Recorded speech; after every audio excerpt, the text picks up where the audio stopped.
We didn't unmute. There we are. Good morning, everybody.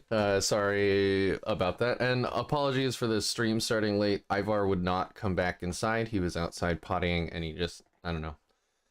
He needed to smell everything out there or something. But anyway, I'm here with Quinn. Quinn is back again. He's been on the show once before. Quinn went to LVO with his Grey Knights, so the last gasp of the Arks of Omen, of the Nephilim meta. He came in 22nd out of 960 something odd players or whatever. So pretty good, I would rank you. Especially with, if you're not first, you're last. there you go. That's my dad talking. With a army that is, at the time not ranked well. I think we had like a 43% win rate going into that meta stuff. You came in 22nd. You went 5-1, which is amazing. And then to round it all out, because LVO is obviously the last event of the year for, it's the Super Bowl of Warhammer 40k. The ITC rankings came out after that, and you ended up the 14th best Green Knights player in the world for 2022, with only 3 out of 4 events. So you scored like a champ. Congratulations, man. Like, that's amazing. Thank you. It was a roller coaster of emotions preparing for LVO. So much that I almost bailed on playing 40k and played Legion 3 days before day one was due to start. I had gotten pretty big into wanting to learn Legion over the last few weeks. And I was like, man, I just bought a whole bunch of stuff, and one of my friends is coming up here the Wednesday before LVO. We got to Vegas on Monday. I was like, could just have them bring me my army and then just swap my ticket over. I'd probably have more fun. But honestly, the one thing that made me want to finish playing LVO was I wanted to see how well I could do for the last event of the year to bolster those ITC points, because I believe going into LVO, last I checked, I was top 62-ish. I believe I was right around the top 62 mark. So I was like, you know what? I think if we can do one good showing, then that could bolster that. And I wanted to see how I did compared to last year. Last year I went 4-1-1. So I was like, all right, I got to do better than that. But that draw made it kind of awkward. So in the final round, it was like, I either win here, lose here, or draw here to determine if I do better, worse, or equal than last year. Last year I went 3-3, so congratulations. I understand. Yeah, some of the other people I came with, they were in that same boat. They just kept getting hit with not the best of matchups, and boy, the way they did terrain this year was a bit different. So if nobody practiced with that style of terrain, it was pretty rough. Oh, I thought it was just normal player plays. Was there a change? Is this part of the controversy, if you will? No, I mean it was player plays, but there were certain things with the way they wanted to play buildings. Certain buildings most buildings had no line of sight windows on the first floor. Even if there are windows, there's no line of sight. Right. Some maps have magic boxes. So it's I get into this box, you can't see me, I can't see out of it, but the only way you're gonna get to me is if you can physically touch me. So if you're playing a shooty list like Tau, chances are you're never touching me while I'm on that magic box. Okay. What are you gonna do? Charge me with your slap box units and maybe deal a wound, and then I wipe your unit? So it's there being a couple of magic boxes, it being really rough. It's like I wanted to say it was rough for shooting armies, but then you see Tom Ogden out here going almost 6-0 with Tau, and then Tau Tom just having Tom is like in another fucking world, man. That dude is really good. Yeah. And he's really funny, by the way. Oh, he's great. I got to meet him at Motor City Mayhem May of last year, and awesome. he was just a trip. Yeah. Well, hey man, congratulations. I was watching some of the streams live on like War Games Live and stuff, and there was a lot of talk about the terrain. So I'm glad that but I didn't know what the terrain rules were. So I was just like, yeah, terrain is part of the game. Why is everybody making a big deal out of terrain? But I guess that makes a lot more sense now. Yep. Well, there were a couple of maps where they'd have 1 or 2 centerpieces that if an objective were to fall in the middle, you had to slide them one way or the other. But it was super weird because if there was an objective on the center and you had to slide the piece, we roll off, and then if I roll, if I win the die roll for attacker defender, I get to pick if you move the centerpieces and I drop first terrain, or if I move the centerpieces and you drop first terrain. So what happens is I win the die roll. I pick you to shift the terrain. You're going to shift it one way or the other along the Uh-huh. center axis line, which is going to make it close to another piece of terrain. And now, since we still have to be 6 inches from that, since I place first terrain, you have slid it over here towards this objective. Hmm. I'm going to take my first big piece and put it on this left objective if you slid it to the right one. Yeah. And now you have caused yourself to have one fewer piece of terrain on the left side or the right side. And now I have denied you a piece on the opposite side. So now you're kind of Oh, 6 inches behind both of okay. those pieces. And that Mhm. makes it kind of tough because these pieces were large. So there's some tables you're like, I don't really know how I'm supposed to fit it all on here, at least Yeah. not optimally. So it comes down to like, there Yeah. were several tables where people are like, oh, hey, these don't fit within the parameters.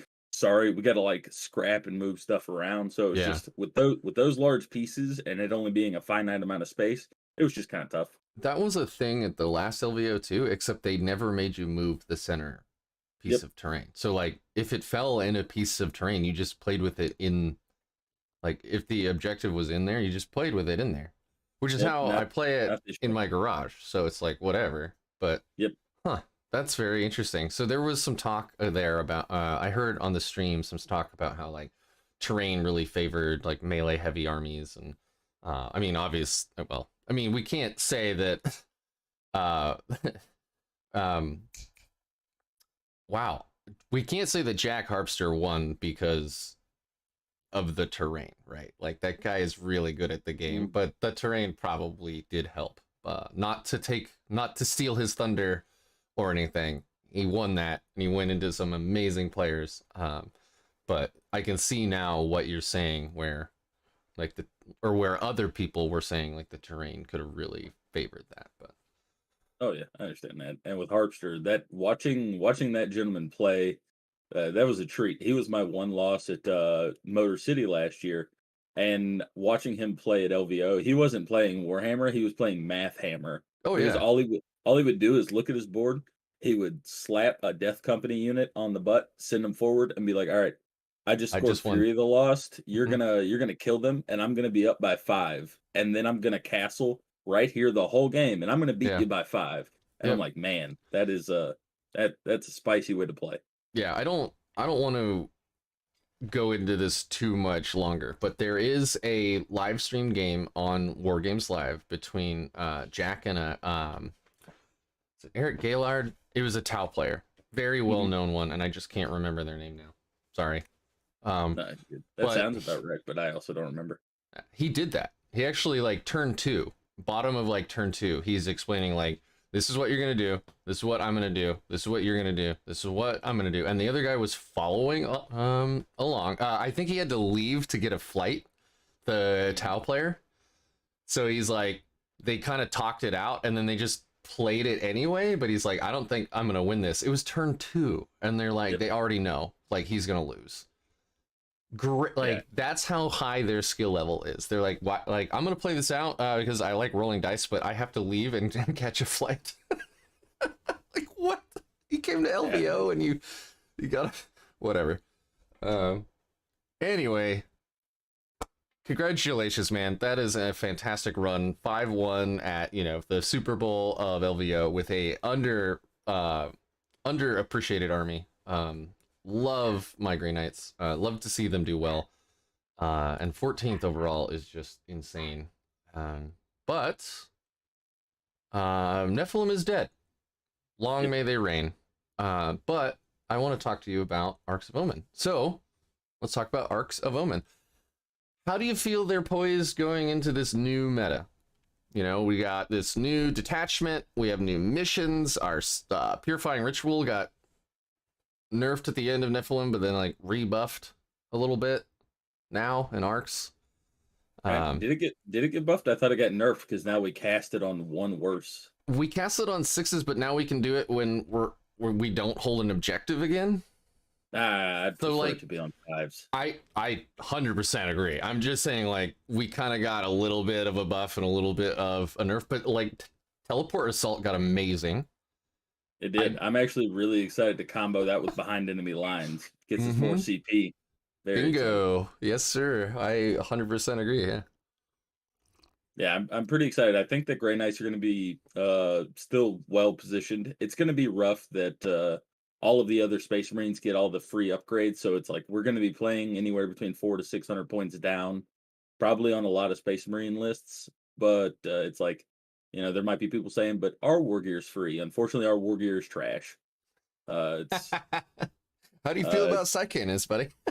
ooh boy, let me tell you, if they weren't just dog shit, I'd be really excited. But I'm really excited. It's like I'm still just gonna take I'm still gonna take a bunch of Dread Knights. The list I sent you, as you saw, it's apparently we're running similar. I've got the Grandmaster. The current list that I'm testing Here, around, I have him kitted a bit different. I'll switch over so that they can actually see see your list now. But go ahead. Start at the top. Let's start with your librarian. Librarian. It's still just gonna be the same mortal wounding librarian. Uh, he just performs so well. Epitome makes everything just a little bit better. The gym, I was messing around with the gym. I had the gym at LVO, and it's fine. Yeah. Normally, even when I popped the gym, I still felt like I needed to spend the CP for a 3d6 cast, Mm, that's and the that didn't. problem, right? Is like Yeah, there are other Psyker armies that have just ways to be really reliable. Like Thousand Suns can just spend sorcery points and they guarantee cast it, right? Like they have these amazing ways of like being really reliable, and you're like, I need this guy to pop off and do like 9 mortal wounds right now, or I lose. And you can't even use the gem for that. Like the gem only works on what is it, Sanctic powers or whatever. So you can't use yep, it for 2 of the 3 casts that you want to make, which kind of sucks. it does. So Yeah, it's like, yeah. I mean, thankfully, I don't want to like hard discourage people from playing it if they like it. One of the pros is at least with purifying, it doesn't have to be unmodified. So Jim giving +2 to purifying flame Oh, that's a good does, point. does does make it a lot easier to get that hot flat 4 because of the epitome plus D3 on the purify. Adam Skinner says he made the mistake of trying behind enemy lines against MSU Yanari and scored 0 points. I Well, feel that's I well. feel you, brother. I feel you. Yeah, I hope you learn from your mistakes and you only do that once. Uh, That's the uh, that's what's great about this game. Like you learn the most about your failures, right? So yep. 100%. Yeah. Like looking at that big fat goose egg on your score sheet, you're like, well, why was it a goose egg? True. I would also say be sure to ask your opponent before you drop in behind them if they have any sort of off-spec scan.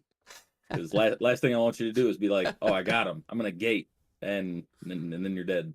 Oh yeah, 1 CP and 6 eradicators to shoot your dread knight or something. Ooh, It's like, yeah, yeah. yeah. Let's see. Moving down the list, we got the Grandmaster. He's kitted with most of the normal things that you would see, except I got a little spicy on the Warlord traits I and s- one of the psychic powers. yeah, I wanted to ask you about those, but you're doing this yourself, so go for it, man. What was your line of thought there? So my line of thought is like again, I am by no means married to First of the Fray. But I really like the idea of +1 to advance and charge, and then taking inescapable wrath so you get to advance and charge. So I really like the idea of whether we're talking about behind enemy lines or we're trying to tie somebody up. I really like the thought of grandmastering up the board and then just advancing and charging because what's Yeah, going to happen is I'm gonna pick a target that in theory I would know isn't going to pop my sigil, so I'm going to charge into something and I'm going to do my best to either wipe it out or heavily neuter it. Where if you fall back, and again it's matchup dependent, I have the absolutely. sigil. Yeah. Like go ahead and target me with your shooting. I'm gonna run away after I just crippled one of your units, or charge me and I'll pop my 3-up invuln, praying to God that I'll live. Sometimes it doesn't happen. I did fail 13 out of 13 3-ups in the final round with my Grandmaster on the bottom of one, so he did die, and I was very sad about it. But Abaddon hits hard. But I really like the idea of just being able to get in somebody's face at the moment Mhm. with First of the Fray and the advance in charge. But We're Yeah, just trying it out. Maybe I missed the OBSEC bubble, we but in should. all honesty, I'm not sure if I will.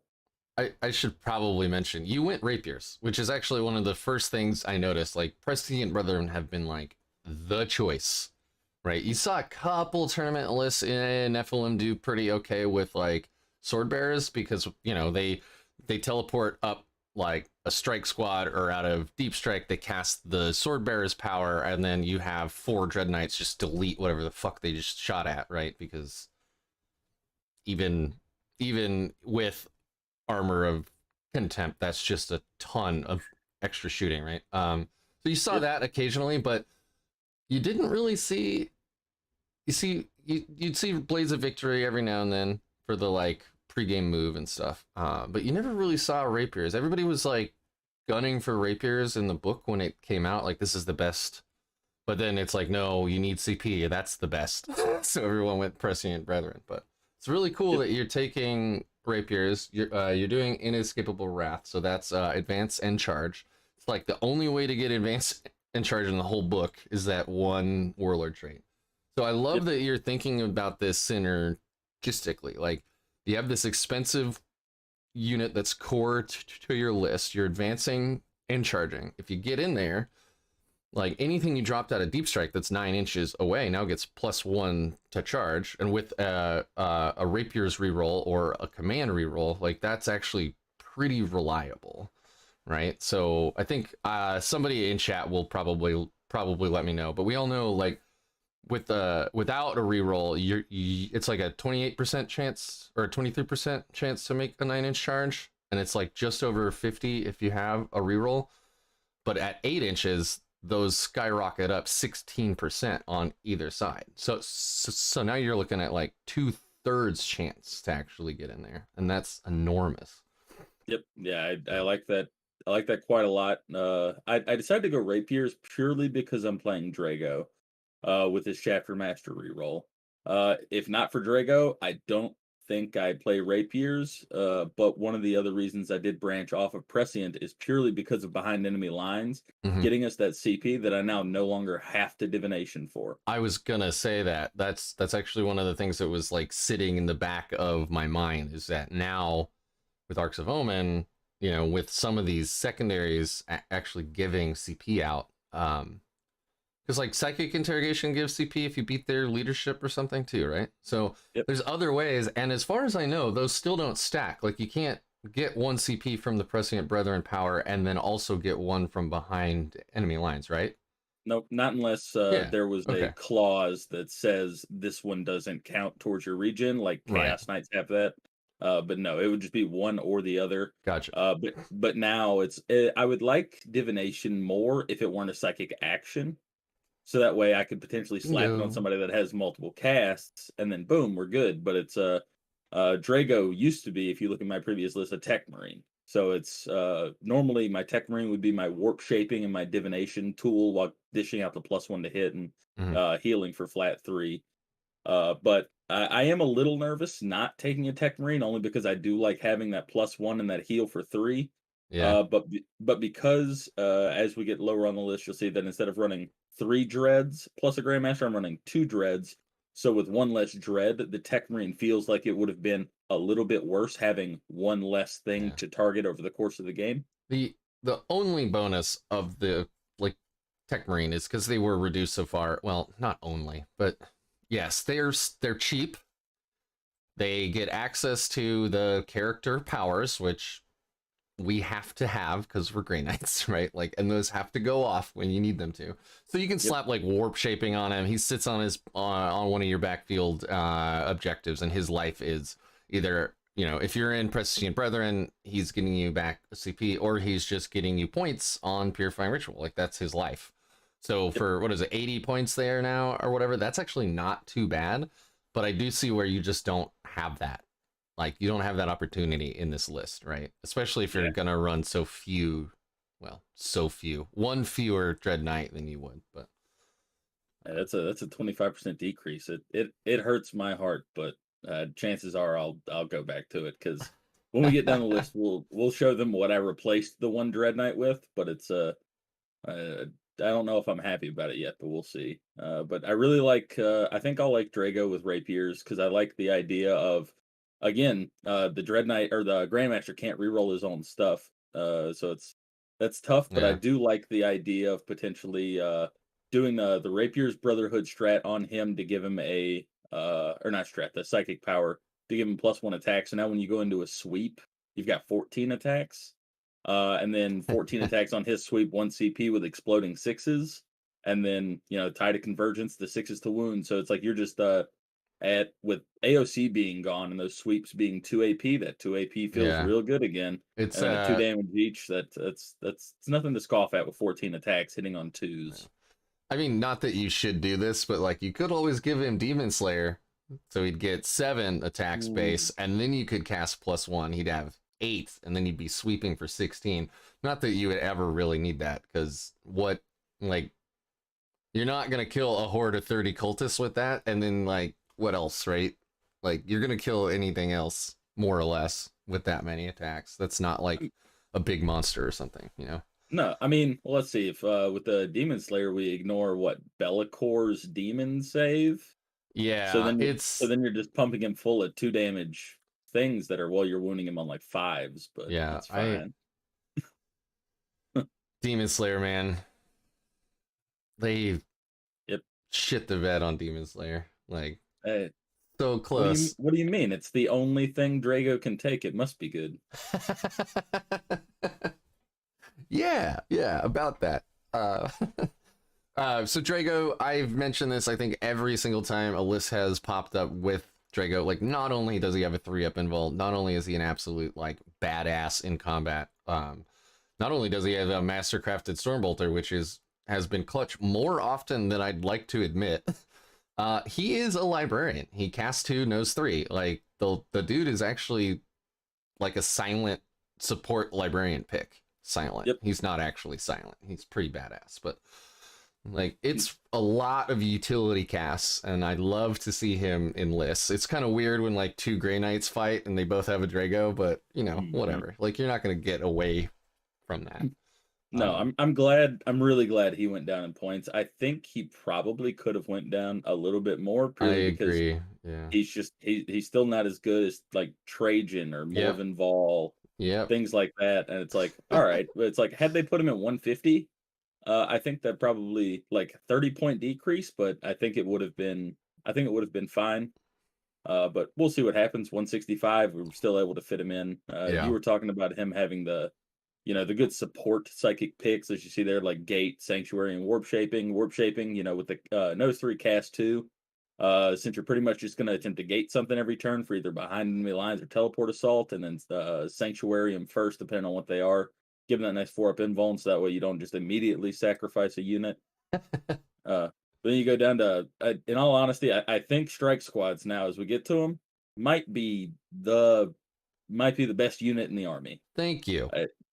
Man, they are phenomenal, and I am. It shows here that I still have them with swords. I actually meant to switch them over to halberds, but yeah, those are all free anyway, so pick whatever you want. But I agree with you. Like they came down, they were already a fucking steal for what they do, and then they came down in points, and you're like, what? Like we have the best troops, like point for point. I think we have like some of the best troops in the game because their power armor, which is not as tanky as we'd all like, I know, but like their power armor, they have mastercrafted weapons. They have shock tactics built in, so you don't need to think about like, was I charged? Did I charge? You just get 3 attacks per dude, right? They're offensively, they are little tiny blade guard. They're not defensively blade guard, obviously, but like offensively, they're little tiny blade guard for like what 18 points a piece now or something? 20 points a piece now. 20 points a piece. Yeah, that's just like bonkers good. I have a joke list that I posted on my Discord where I just took 3 HQs and a shitload of strikes. Because like, what do you do into that? Like, it's like 100-ish power armor bodies, all have obsec, they're all casting on you. Like, Like, that sucks. Yeah, no, I love them so much, and it's like I think the reason why is purely because they have Hammerhand. Boy, let me tell you, if Interceptors had Hammerhand, we Yeah. would probably be actually one of the scariest armies in the game. The final round of LVO, I was against Emperor's Children. He used his Demon Prince to charge a 5-man strike squad unit. Hmm. He killed 3 of them. His Demon Prince is still at full 8 wounds. The 2 swingbacks from the 7 attacks on that strike squad with Hammerhand killed that Demon Prince to the T. So I killed an 8 wound Demon Prince and he killed 3 strike squad models. And I think it's just Hammerhand. I think I just have a Yeah. huge hard on for Hammerhand. Well, rerolling wounds is incredible. Like, I and know. to do that in a cast on what, 5 to start, maybe 6 or Yep. whatever. Yeah. Five, And so, five to start. so like, if you set up a good charge phase, you're like, okay, in my psychic phase, right? I have like 3 strike squads. They're all gonna go in, and this is on the normal DKs too. By the way, people forget that they have Hammerhand too, and usually a sword. So like, you set up a real good charge phase, 3 units get Hammerhand because 5, 6, like 7 is actually pretty okay to rely on. They charge in. One of them's gonna have reroll all hits from Drago and reroll all wounds, and then everything else is gonna have reroll all hits or all wounds, which is just like so good. Yep. Yeah. I'm really glad that those factions, like with AOC being gone, that they also removed like salamanders. You can't reroll wounds. You know, that's all gone. The only faction that still has that shit is Votan. Yep. So I'm glad to see it. I think it's really good. People forget about Hammerhand all the time. I forget about it while I'm playing. Like, mentally I know it's there, but I'm just drooling out of the corner of my mouth trying to make all these like choices at once, right? Well, I mean, Adam. I'm gonna condemn myself real quick. Uh-oh. Up until like 3 weeks ago, I had no idea that Hammerhand was Sanctic, and I could just cast it multiple times at a scaling curve. Yeah. One of the regulars at my shop was like, "Oh yeah, yeah, because you can just Hammerhand all over the place." I was like, "What do you mean?" He's like, "It's a Sanctic power." I was like, "No." I He's think, like, "Look at your yeah. book," and I was like, "Oh shit, how about that?" Look at that. I've actually had people in tournaments ask, like, can you do that? Can you cast the same power twice? I'm like, yeah, it goes up by 1 each time, but I can cast this power specifically. And Yep. they kind of like side eye me, like, I have my book, man. I'm not fucking with you. I promise you, I'm not cheating. But yeah, it's really good. Before we get away from Hammerhand and strikes and stuff, Adam has a question about the best way to actually use strikes. Ooh, so it depends. The best way to use strikes, you're gonna get different answers from the different people you ask. So the way that I use strikes, is they are generally my core objective holders, in the sense that when I deploy on the board, I always deploy very evenly. If I have 3 units of strikes, I'm putting 1 towards the left objective, 1 towards the right, 1 on my home, because then I'm going to have them backed up by, especially in this list, I normally have, I combat squad all the interceptors, and then I put 2 units of interceptors with each one of the units of strikes, because they get to move up first. They'll be the ones to raise your banners. You can advance with the strikes to get them on there so they can still ritual. So you're getting your banners and your rituals off. And then next turn, your strikes are sitting there with OBSEC, and they're going to be your ritual units, and then you're sending the interceptors forward. And then, depending on how close people want to get to you, that's when I will either leave the interceptor unit back on an objective because I feel like I don't need the OBSEC, and then I'll just hammerhand those strikes, move them up the board, and then just clap something. Or if you're looking to either snipe an objective off of somebody, you can always gate them, try and get the long charge, or with the Grandmaster having first of the fray, and no longer having the OBSEC bubble, you can still gate the strike squad, charge in with the only needing an 8 for the Grandmaster, and then charge in with an only needing an 8 for the strike squad. Now you have still OBSEC them. You still get reroll 1s because you're within the 6 inches of the Grandmaster. Now, if you hammer-handed, you're also still rerolling the wound roll. And depending on what you're going into, that's going to either cause them to have to hard rotate to another area of the board, or they're going to have to double commit. But even if they have to double commit, you're still just going to hold the other objectives. So again, my best way is they are my first line of objective holders. They are my second line of I need to throw something up the board. I don't know why, but I just had like this mental epiphany while you were talking about like when I first got into this game, everything you just said would have made no fucking sense. And you said it really fast and you said it eloquently and it was obviously thought out, but like it would have made no sense when I started playing. So but yeah, that's a great way, and that's why you have 3. Like I notice even in Arks of Omen, folks are dropping troops like crazy, and I'm like, no, no, no, no, no, no, no, no, no, no, no, no. Don't drop troops. Like it's like don't. They're good. Don't bring Terminators, but like the strike squads are really good. Yeah, I had a guy message me yesterday talking about Terminators and Paladins, and I was like, Terminators wouldn't be, awful. I still don't recommend them, especially now with AOC gone. They're just not the retail is just not there. Yeah. But Paladins, I sure as shit don't like because they don't get any of the Brotherhood stuff. So it's like, what are they doing? Nothing. Yeah. It's like maybe they get to increase their armor save by 1 with armor resilience, but other than that, they're moving slow. They're not getting any of the tides, and they're not getting a 5-up. So it's like, okay, it's with AOC gone, that's like the nail in the coffin for Paladins, and they didn't get a points decrease either. So 45 points for those guys. Like they slap in combat, but you have to get them there. Yeah, but I mean, now with rapiers, any one of your units is a build your own paladin unit for 1 CP. That's true. And a psychic power. You're like, cool. Now instead of getting 16 attacks, I'll get 21 attacks with exploding 6s and probably rerolls, and I'll still deal, mortals on the 6s. So it's like I prefer a cheaper build your own paladin unit. I agree. Like I think that's the thing. Like we know defensively a strike squad sucks compared to Terminators, but this meta is so killy that like a 2-up 5-up in the open is more likely to live obviously than a 3-up no invul, but like you're throwing away, what is it, 33 points some model now instead of 20. That's like more than 50% more expensive. They don't move as fast. It's sad. Like I love the Terminator models a lot, and like in the lore, Terminators are everywhere. They're fucking cool. And then you see like play against my buddy Levi all the time, and he plays strictly Chaos Space Marines, and they have some wicked builds for their Terminators, like trans hitman with no rerolls to hit, and then they get like a 5-up feel no pain, and they can cast that from like 24 inches away from their backfield. They can do all these wild things where you're like, man, that is really cool. Like those play like Terminators feel like they should in the lore, like really hard to kill, hard to lock down, they slap in combat. And then you look at ours and it's like, I can cast Sanctuary on them, I guess.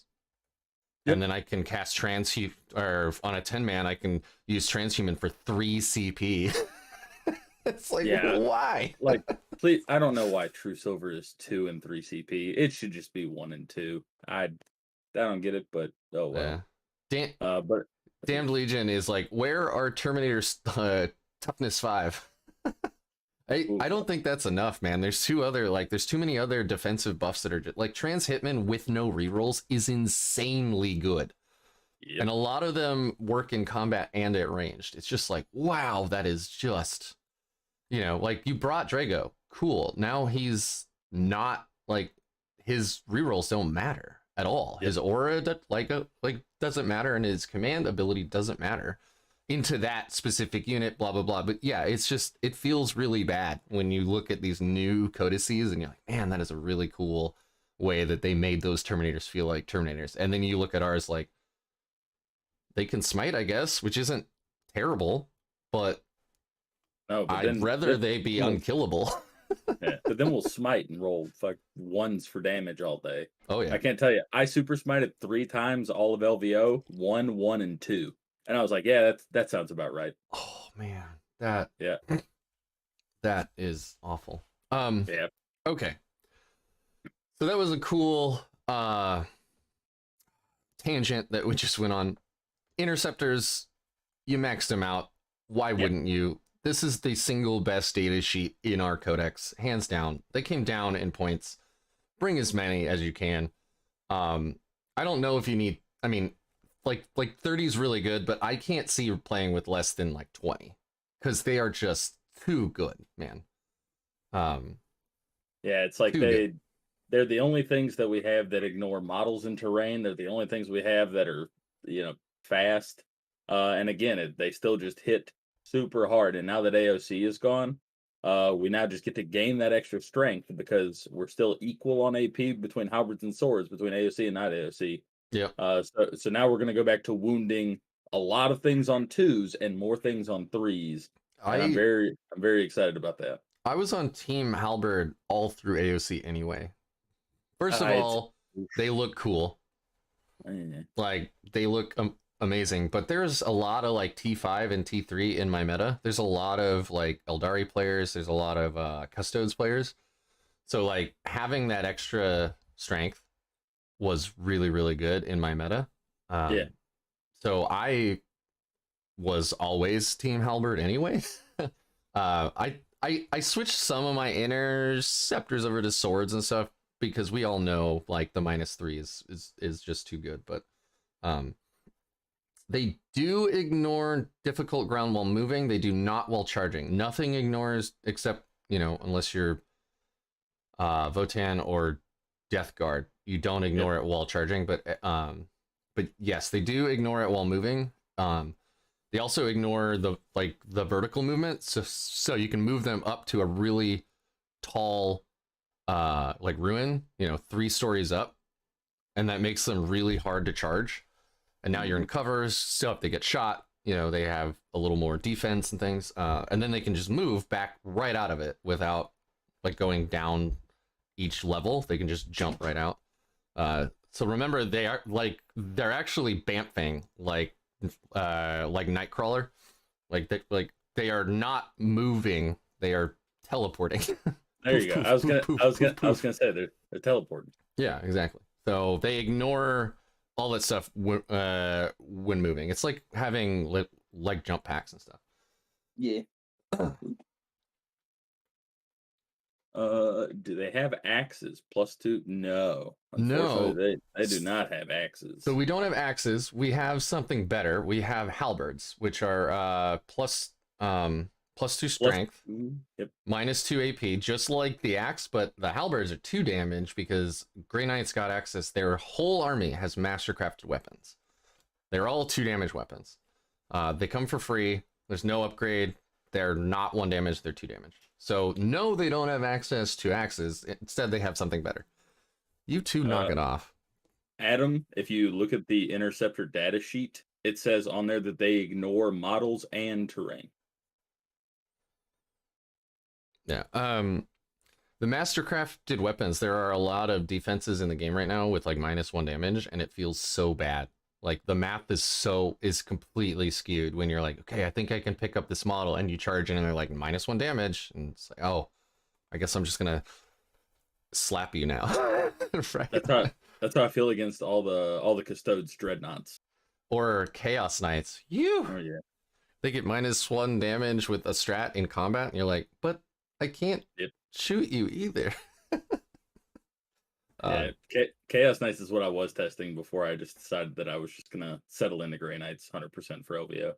Well, I'm glad that you did, man, because you're clearly a much better player than I am, and I love to like pick your brain. So. Oh yeah, no worries. I actually wish I could take more interceptors. Part of me thought about just doing I just wish that I could take just give me 60. Like real talk. If I could drop everything else and play a librarian, Drago, I think my ideal list, it's probably bad, but it'd just be like the librarian, Drago, Crow, 15 strikes, and then it's 60 interceptors.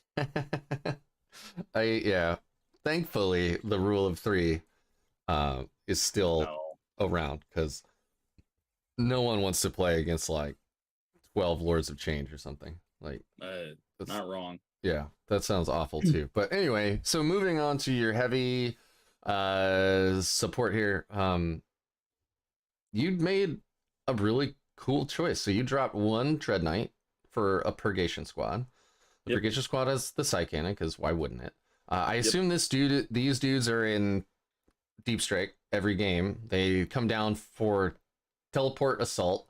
They have enough shooting that and you can give them +1 to hit when they come down for 1 CP, so you can like counteract them moving, so now they're not hitting on 4s, they're hitting on 3s again, and you can pick up a unit for 5 points. Because 5 points, really good. That's 5 points out of 15 cap is not bad. But Yeah. you also have the Purgation Squad strat specifically for them, which then turns their Psy Cannons into a Dread Knight's Psy Cannons at 822. And then if you also combo that, if you look in the book, there should be a Purgation Squad thing where it's like this is how often I've used Purgation Squads. I don't even remember what they do. I know they have Astral Aim, which honestly to ignore cover can be pretty clutch. It's not the reroll 1 hit or whatever is complete garbage, but like ignoring cover ain't bad. I mean, if I can ignore cover and reroll a hit and wound, right? And it's like it's non-zero, but it's you drop them in, you give them +1 to hit, you give them +1 strength, +1 AP. So now they're at 822, getting 15 shots. Oh, sorry, 12 shots because there's 4 of them. Right. And then you're rerolling a hit, a wound, and if you combo that with Empiric Amplification, now you're at 823, just like a normal one.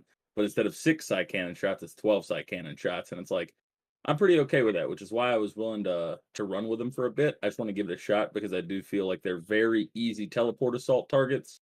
And then depending on how you want to do it, when you have Drago, if you don't want to start them on the board, or if they're already on the board, then you can just Sanctuary and Gate. So now you've got them buffed up, and you just kind of send them on the other side of the board, do the same thing, but now they have the 4-up invuln. Yeah. It's amazing. See, it's like you've thought this out. Weird. It's almost like a player that places like you do actually thinks this through. It's pretty much just me slamming buttons and hoping that it works. That's how I play every fight game. So yep. Yeah. Just button mash. Yeah, exactly. So were you talking about Sanctified Kill Zone? Because I forgot that's a thing too.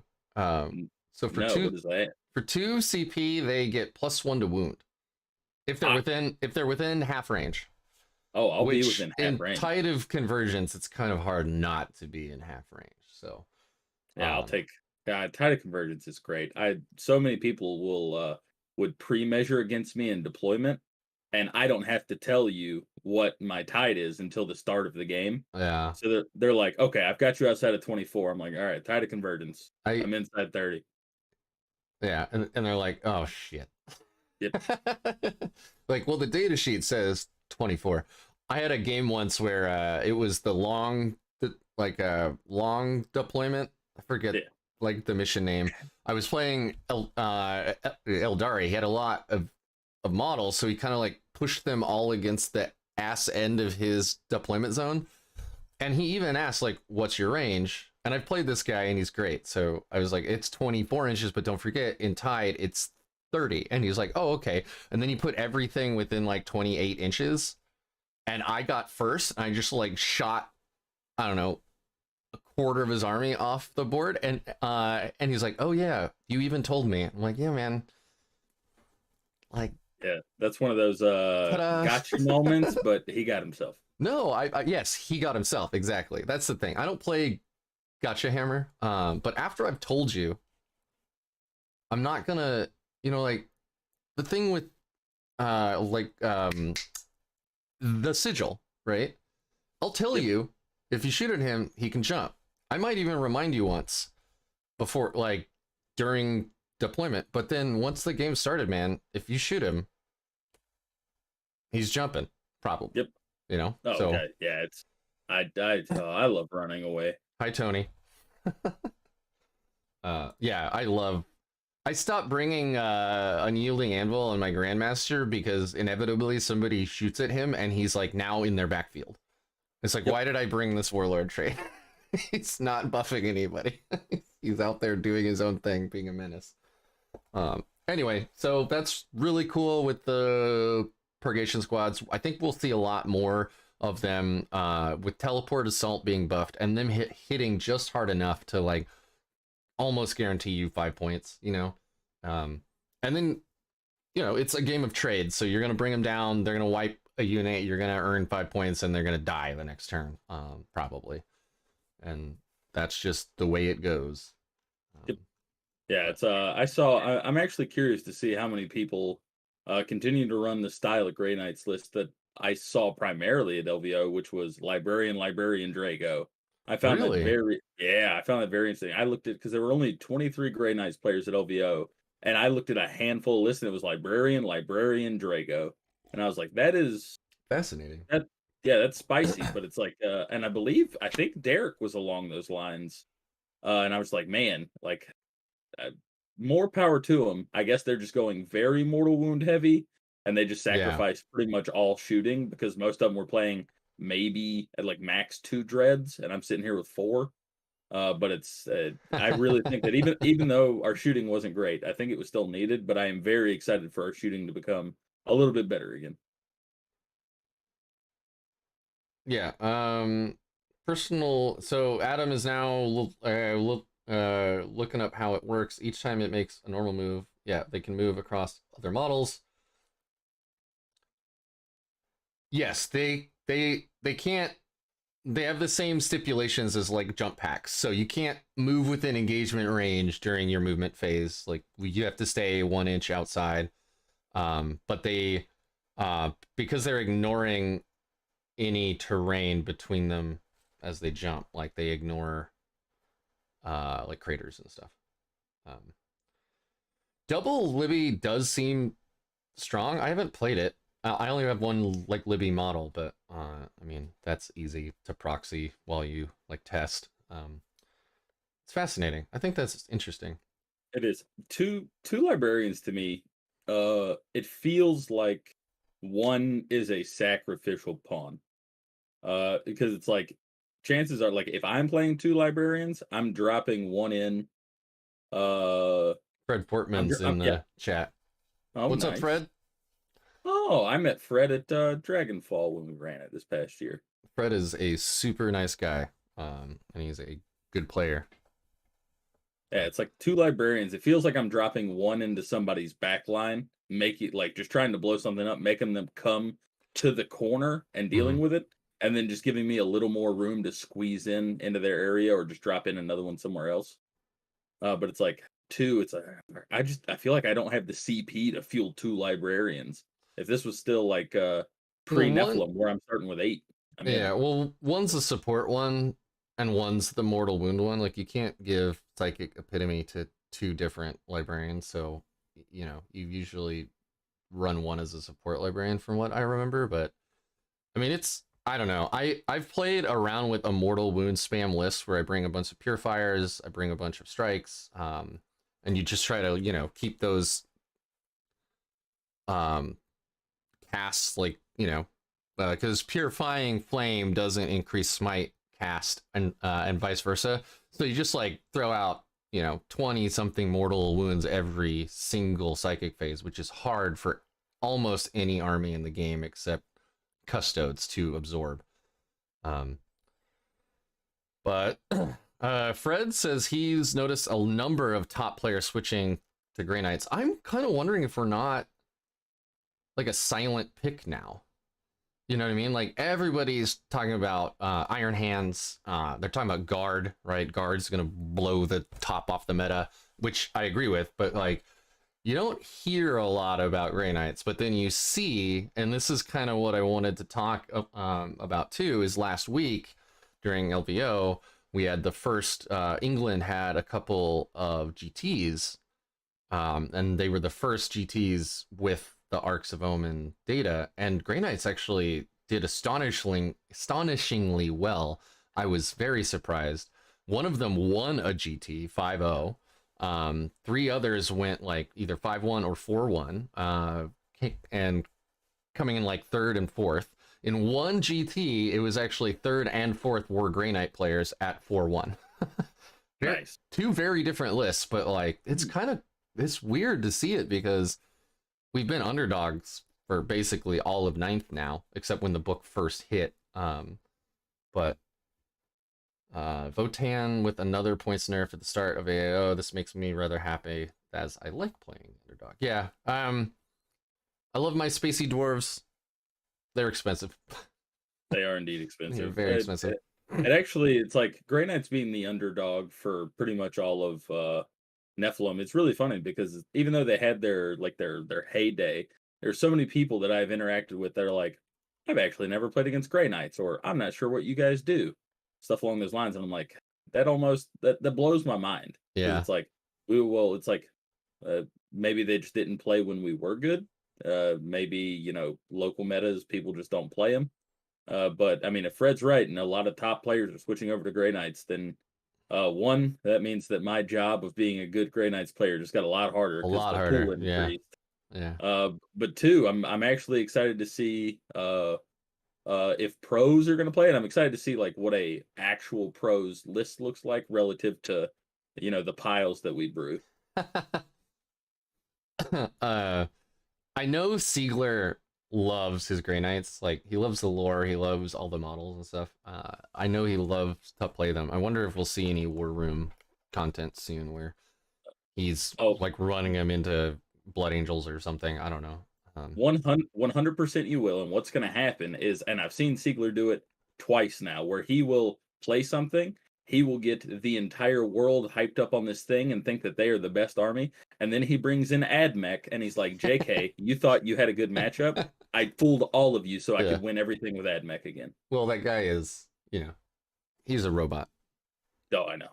So I was amazed he didn't show up at LVO because he did the last year. He did the same thing. Art of War, he told them, hey, I'm not coming to LVO this year. And then the day of the tournament, he shows up and I see the Art of War guys going, what the hell are you doing here? And he's like, I got bored. I was hanging out with some of those guys when they like got the calls like Siegler's like, I'm boarding the plane now. And they're like, what? Okay. See you soon, I guess. Yep. Let's see. Lord 17. Do I suggest incinerators on Interceptor squads or the Interceptor squads? No. Our storm bolters are pretty much the equivalent of flamers against the things that you just want to, like the little things you want to pick off the board. So if you're against like sisters, clowns, elves, small Votan, hitting on 3s with 20 storm bolters in a pile and then wounding on 3s or 4s. Yeah. Each thing with no AP and 1 damage. I'd rather just also have the halberd or the swords to fall back on than a probably not worth incinerator. Yeah, incinerators are excellent. Like, don't charge me, bro. But you can only bring 1 per squad, and we always MSU them, so it's kind of also like, I'll take D6 flamers shots to the face to charge you. Yep. I'm gonna lose 1 model maybe, and then I'm going to pick up your unit. I mean, I don't know. I'd rather have them be slappy in combat personally, which actually brings me to this is a list. So Ben Sherwin is my coach, and this is a list he wants me to try in Arks, and this is a completely different play style than I've ever played. This is weird, if I'm honest. Like, this is gonna take me outside of my comfort zone very, very quickly. So the Mortal Wounds Librarian. There's your Brotherhood Tech Marine. Love it. I love it. Etheric Conduit, Noble Death. And Crow is also at 85 points. That dude is super good at holding a backfield. Yeah. Because even if they get a 9-inch charge off on you and kill him, he fights on death for free. And his sword is ridiculous. So people underestimate him a lot, and then they're like, oh, I guess no one holds this objective now because you slap back with Crow and everyone's dead now.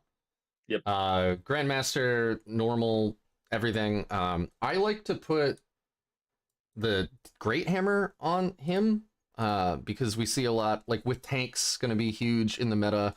The Great Hammer just like deletes a tank every turn, basically. Same with like big demons that don't have, the wound cap every phase thing. I really like the Great Hammer on the Grandmaster. You'll notice no troops, which I was like very skeptical about, but Ben's a lot better player than I am. He was like top 8 LVO last year. Purifier. These have incinerators, which I thought was interesting because I was always thinking, don't you want the extra slappy, right? Like, you want them to... they're no worse than an interceptor in combat. But I love that because they're purifiers, they can actually take 2 heavy weapons in a 5-man squad. And this is definitely like, don't charge me, bro, because our incinerators are actually very good flamers. They're strength 6 -1, 1 damage. They're not strength 5, 0 AP. They're strength 6 -1. So actually surprisingly good. Unfortunately don't count as psychic weapons for Tide of Convergence, but so you have some like servitors just to be action monkeys that like they're gonna raise banners, they're gonna screen out my backfield.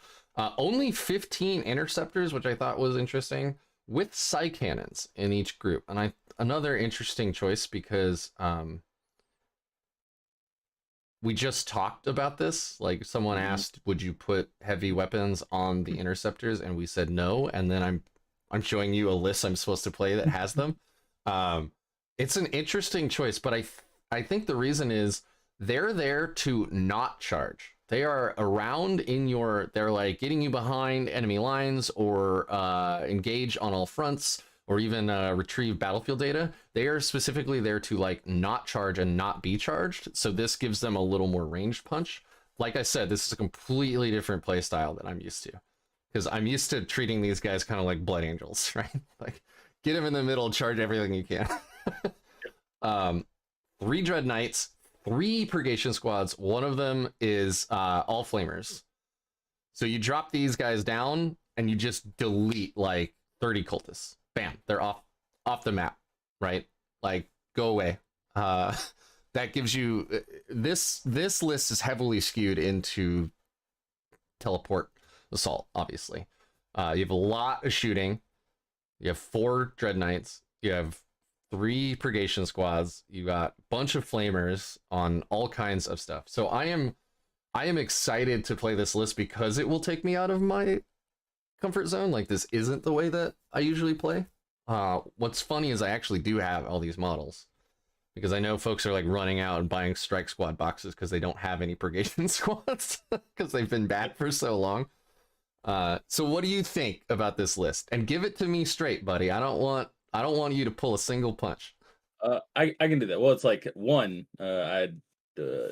anything I say, I will say as respectfully as I can, because not only am I criticizing the list that you are showing me that you want to play, it is someone that is far better than me is the one that made it.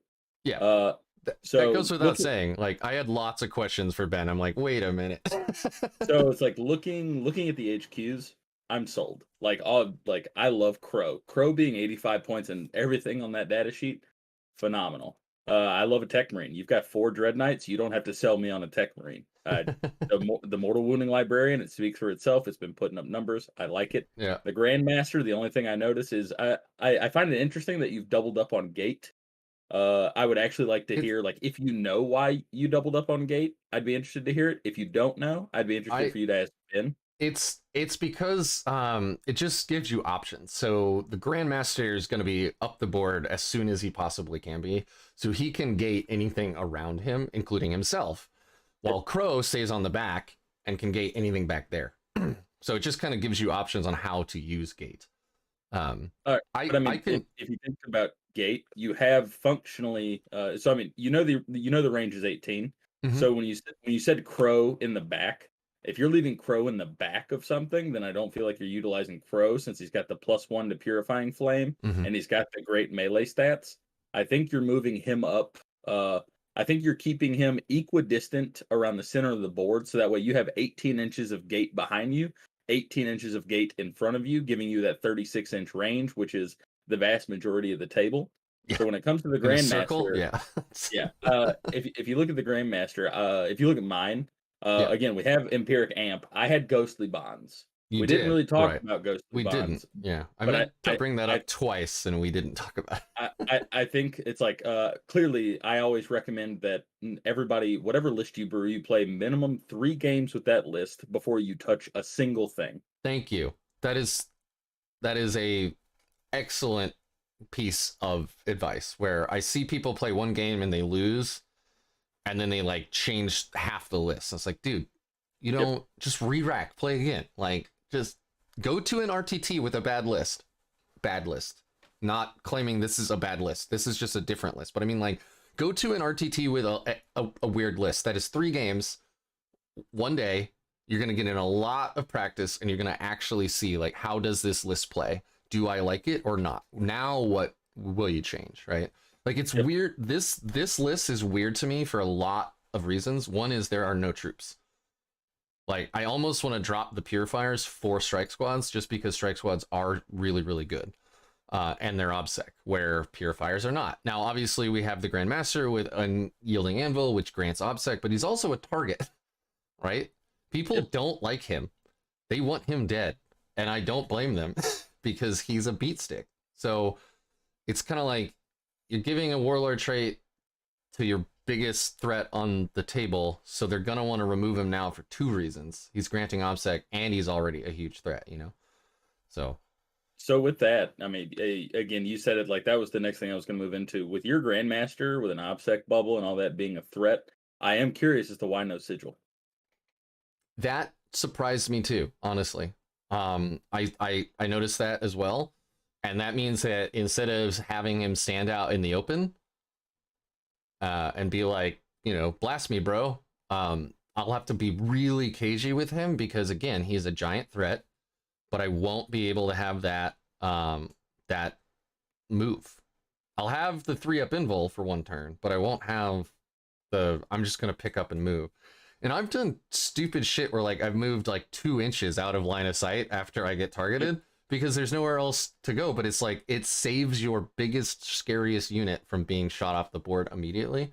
And you're just like, you inch him over, like, there, I teleported.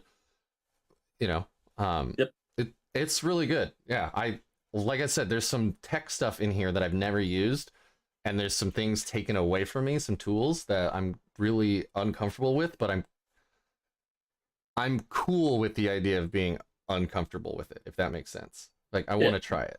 So I understand that. And it's like, again, the HQs, I was pretty sold on. I like all of the individual HQs. It just comes down to personal preference on, like, the minute details of them. Like, again, for me, I probably change gate to ghostly bonds only because, again, I want to test it out. Maybe double gate is probably just for consistency sake better.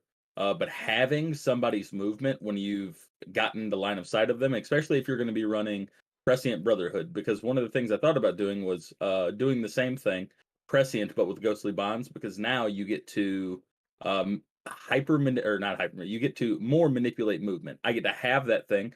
I get to fatal precog this thing to potentially lock it down unless you're willing to take mortals. And then if you really wanted to get spicy, you go into the tide that nobody knows the name of that'll let you cast spells as though they were Sanctic.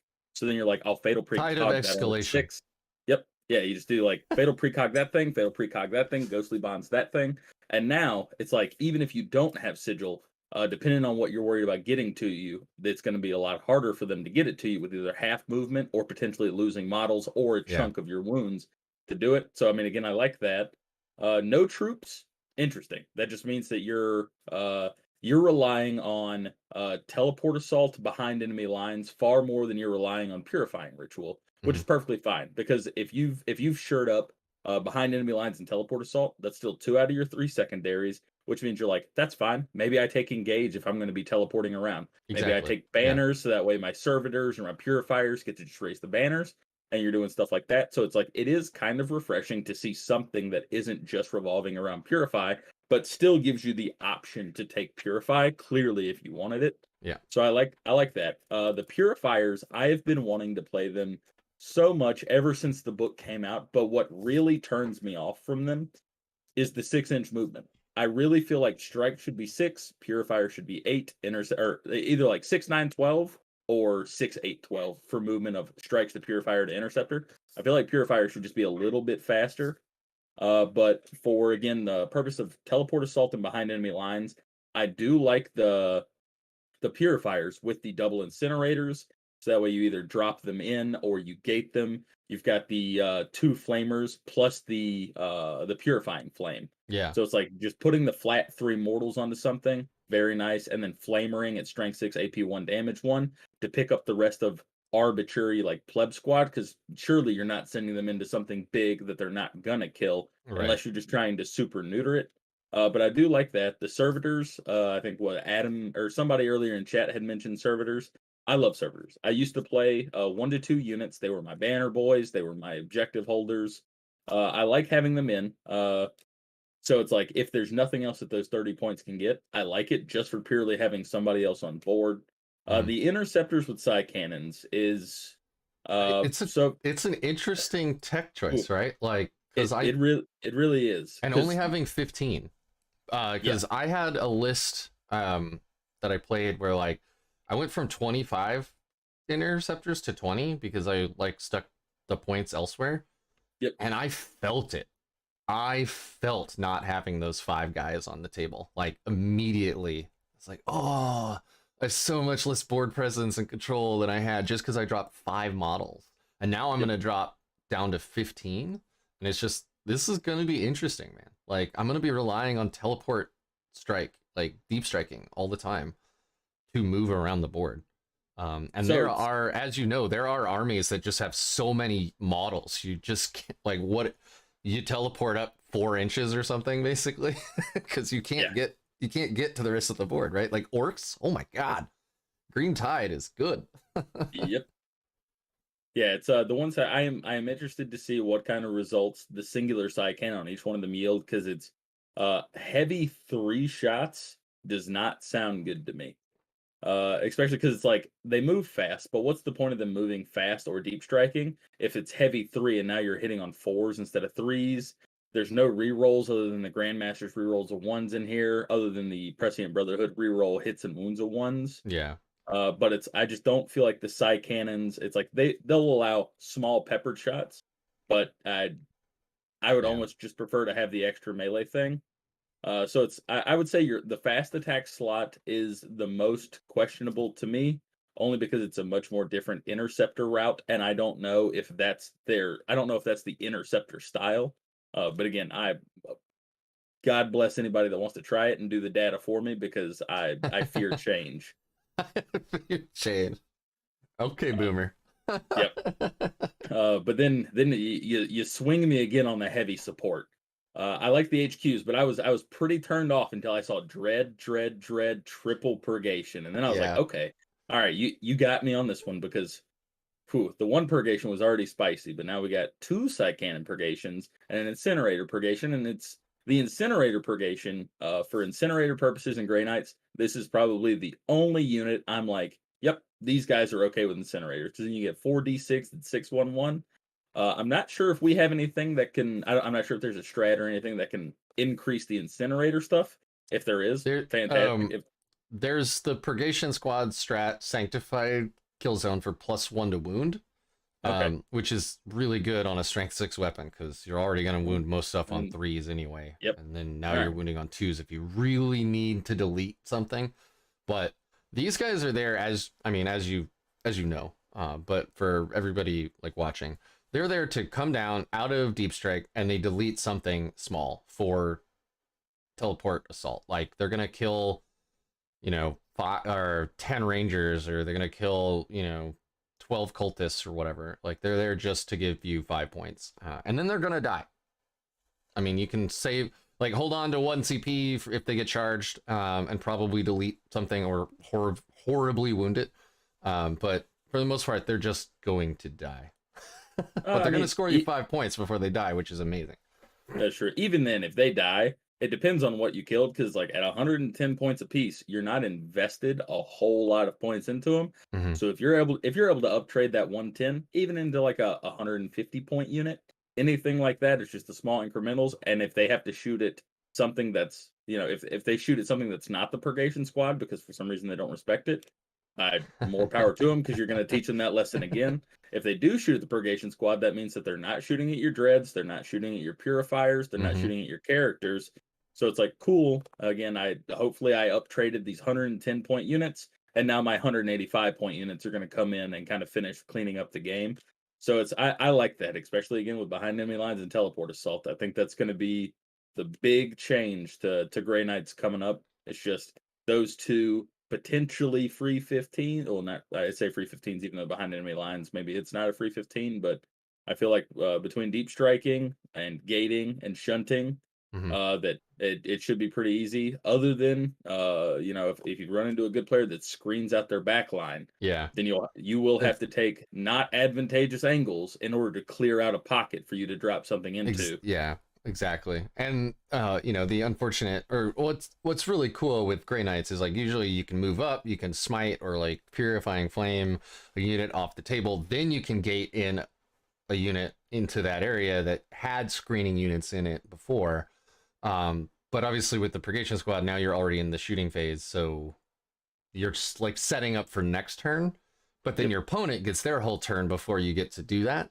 So you're losing a little bit of that board control, that board presence that you get with Grey Knights in the psychic phase, because you're not using the psychic phase for that, if that makes sense. Yeah.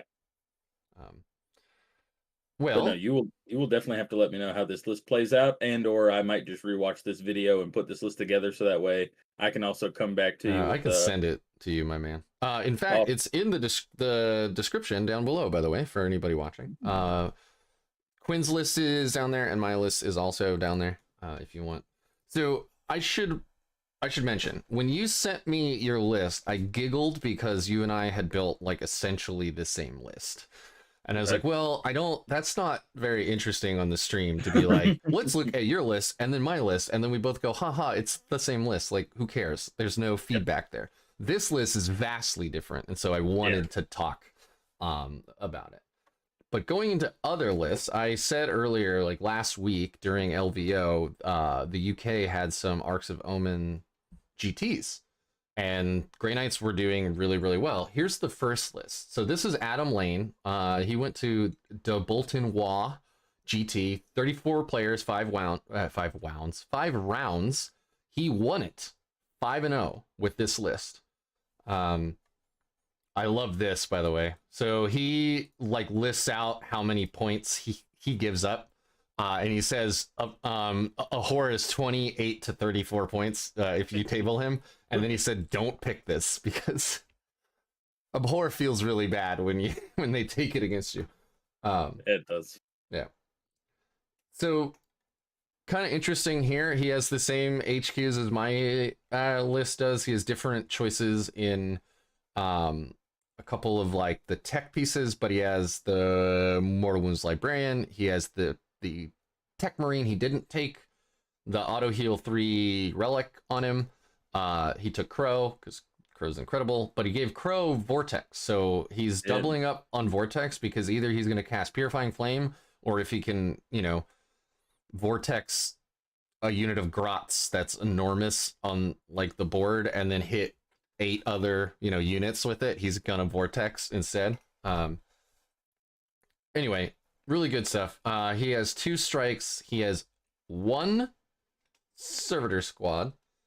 Maximum interceptors, we already talked about how amazing they are, and then 3 dread knights. So this is basically the Nephilim list with a little more stuff in it because points went down, and the HQs are slightly different. But this is still like a Nephilim list, more or less, right? Yeah, it looks like he pretty much just dropped the unit of strikes for Crow and then filled in the rest of the points with the servitors, which is perfectly fine. I like this list quite a bit. The only thing I would change is I would definitely want that Tech Marine to have the conduit on it for the flat 3 heals. I do like doubling up on Vortex. I also double up on Vortex quite often only because you can pick and choose a time that you want to do something. There are times that the Grandmaster is on the front line, and I'm just like, oh, I'll Vortex because maybe I don't need the amplification. Mm-hmm. And then with the Librarian, that just either means I don't have to do spend a CP for a 3rd cast. I could just either sit back and purify or smite something. But I like his list a lot. That looks like this looks like it would be pretty much the standard list. He's just again swapped Crow and servitors instead of the 3rd strike unit. I'm wondering if you notice in the powers that he didn't take something that I would expected him to have taken. I mean, it looks like this man is not running warp shaping at all. Exactly. That surprised the hell out of me because that means this guy has a plan.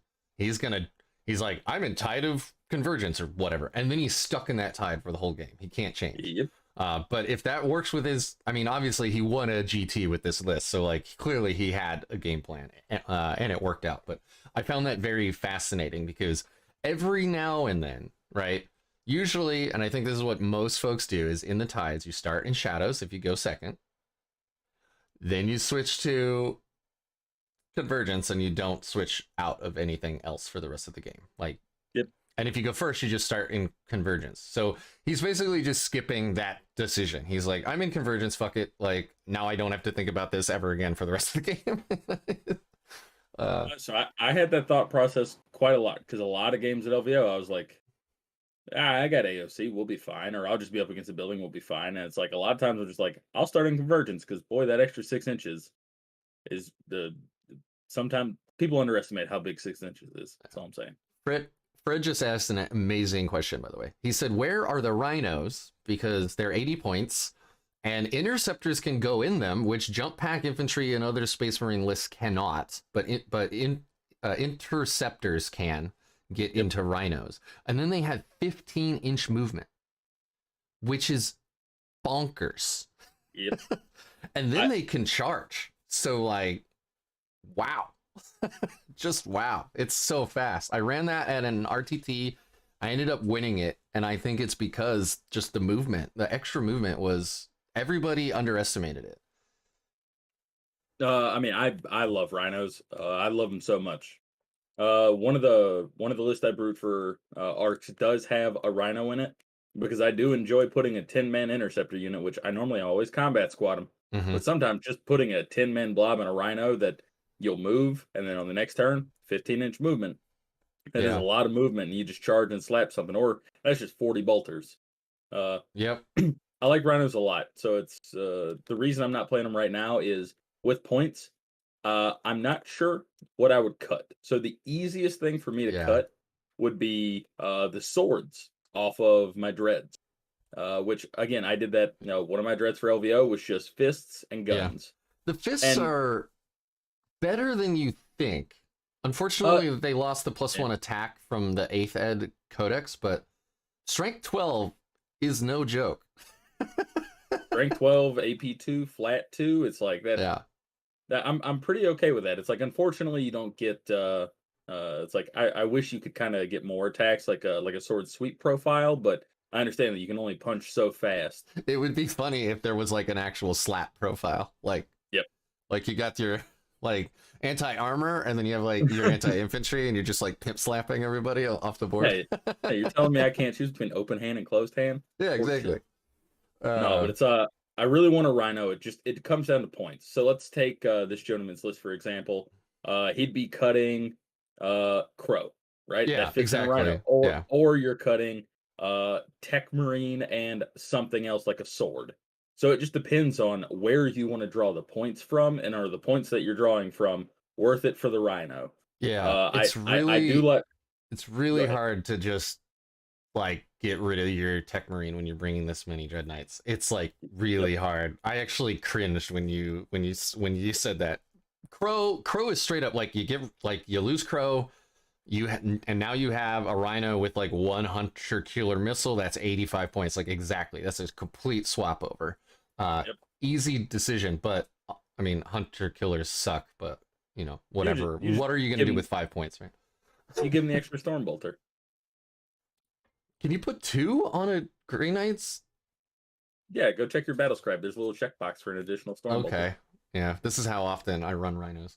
I understand. In that RTT though, like, so I deploy 10 interceptors in the rhino. Usually I would feed out like, you know, 1 on turn 1 and 1 on turn 2. Or you could just be like Alpha Strike turn 1, go forth, stab a bitch. But what I would do after that is like they still screen your backfield, and they are amazing at move blocking. Like amazing. If you want to annoy an orc player, just take 2 rhinos and just line them up between buildings. Because like they have to go, like their kill rigs and stuff can't go through the buildings. They have to go through your rhinos first, and you're like, I'm already done. Like the rhinos have done their job. They've already teleported up my interceptors, so now you have to carve through it, which orcs will, but like it slows them down for a turn, which is 20% of the game, and it's surprisingly good. Yeah, it's I think the last time I actively played them was earlier last year, but I like Rhinos for the fact that, I mean, we talked about move blocking, we talked about moving them up the field, but one of the things I like most about them is they're also just really good line of sight blockers to hide your Yeah. interceptors that you come out with. You turn that bad boy sideways, and that Rhino's about this tall, and your interceptors are about that tall, and they hide perfectly behind them. So it's like, nice. I now have this extra little piece of terrain that'll move block you, that'll, soak up a lot of damage, and even if they don't shoot it, then it's a really good Overwatch draw out unit. Yeah. So it's like, well, cool. What are you gonna do? And I'm gonna charge the problematic thing with this first, and then get in there with all these interceptors. and then it explodes on you. Yeah, but But then we got 5 up field note pains, and we only lose a whole model when we shouldn't have lost a whole model. Yeah, it's true. Right. Because I'm gonna roll ones on those field note pains, guaranteed. Yep. Anyway, I like this list. I think we're gonna see, like, this is kind of the paradigm that we already have in the Nephilim meta. He, gained 120 points, so he threw in an extra HQ basically, and some cool tech stuff, like a noble death here. Stealth pick. You don't see it in a lot of lists. Jose Cano is huge. He was the 4th best Grey Knights player in the ITC this year or whatever. He loves a noble death because it's the only way to get oh man, what is it when you're charged in a ruin and you can set to defend? So you can actually set to defend in the middle of a grassy field, basically, with this, and then you also grant obsec. So for that one key turn where like your purifiers or whatever are getting charged, you can grant obsec, you can make them hit on 2s on the clapback. And it's only like 10 points or something. Maybe it's 15. I think it's 10. Anyway, it's a really good pick. And he won. He ended up winning. I like that. Yeah. And I know you have to go to work. By the way, do you want to plug Warp Storm Gaming? I would love to potentially plug Warp Storm Games and Lounge, the new game store that we opened in Milwaukee, that I also got the tattoo for when I was in Vegas. Because what else is Vegas for? Yeah, exactly. There is a link to your Facebook page down below, by the way, if you want to see what they're up to. They have some really good players in that group that I think you had one player score super high in the Chaos Space Marines, and then you scored really high for Grey Knights. So my teammate Steve did very well in he's Iron Hands, Iron Hands like main, so that's what he played most of the time. Iron Warriors? No, it was Iron. Oh, was it? No, it was like Chaos Space Marines. It is. So whichever one's which. There's so many things. Iron Warriors. But yeah. It's all good. Fred, that's a great question. I was about to say, our season 2 of our tournament series starts this month. Our first RTT is February 18th. Our first major is the last weekend of March / first weekend of April at Midwest Gaming Classic in downtown Milwaukee. We're doing two majors this year. One that weekend, and then one in Lake Geneva Grand Resort at Dragonfall in October. You're coming out swinging, man. We are. So it's like, our first year ended with our $4,000 invitational in December. That was great, where we had the top 32 players from across the season, 12 with invites, the next 20 from the top point earners. This year for season 2 for 40K, we're upping it to a $6,000 prize pool for the invitational.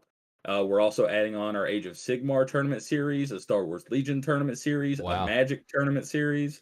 And then those will all feed into our next invitational, which is it'll be July of 24, because we wanted to shift our invitational to the summer season that isn't around like the holidays. Right. And it's nice. People like to travel when it's nice outside. We don't want people having to travel when it's negative 12 degrees and 8 inches of snow.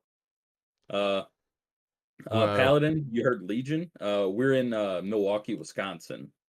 So it's Milwaukee. Milwaukee. But it's going to be a lot of fun. We actually just had a Legion group come in a few weeks ago.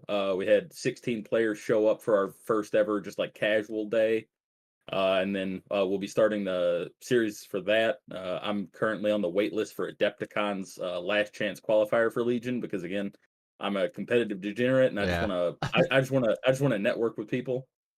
Uh oh, okay. That's actually not too far. There's Paladin, some other go. yeah, there's some other Iowa people that come up for 40K, and I've heard there's some Iowa people that are going to come up for Legion. Dude, But go. It's so, like, tournaments are so fun. yep, Seriously. They are yep. just, I'm sure Legion ones are too, even though I have no idea how that game actually plays, but I'm sure it's so fun. You should definitely hit up tournaments if you can.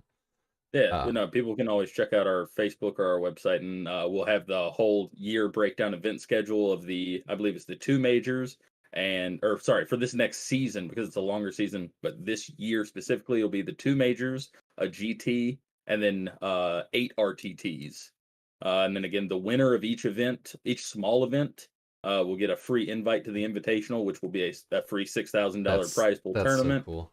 And then even if you don't win, if you just play in enough events to get your overall score higher than everybody else, then the next top X point earners will be invited to that.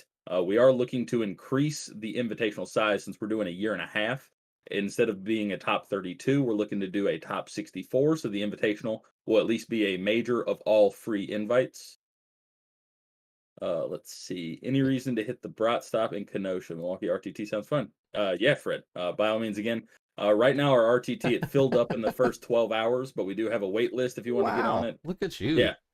You So far. have you ever thought about maybe, I don't know, slowing down for like 10 fucking seconds? If I slow down, I'll fall asleep, and if I fall asleep, I Okay. can't keep working. I feel that. I feel that. But no, it's one of the big things is again, I started playing this game. This month is actually my 2-year anniversary. I started playing February of 2021. There we Mhm. go.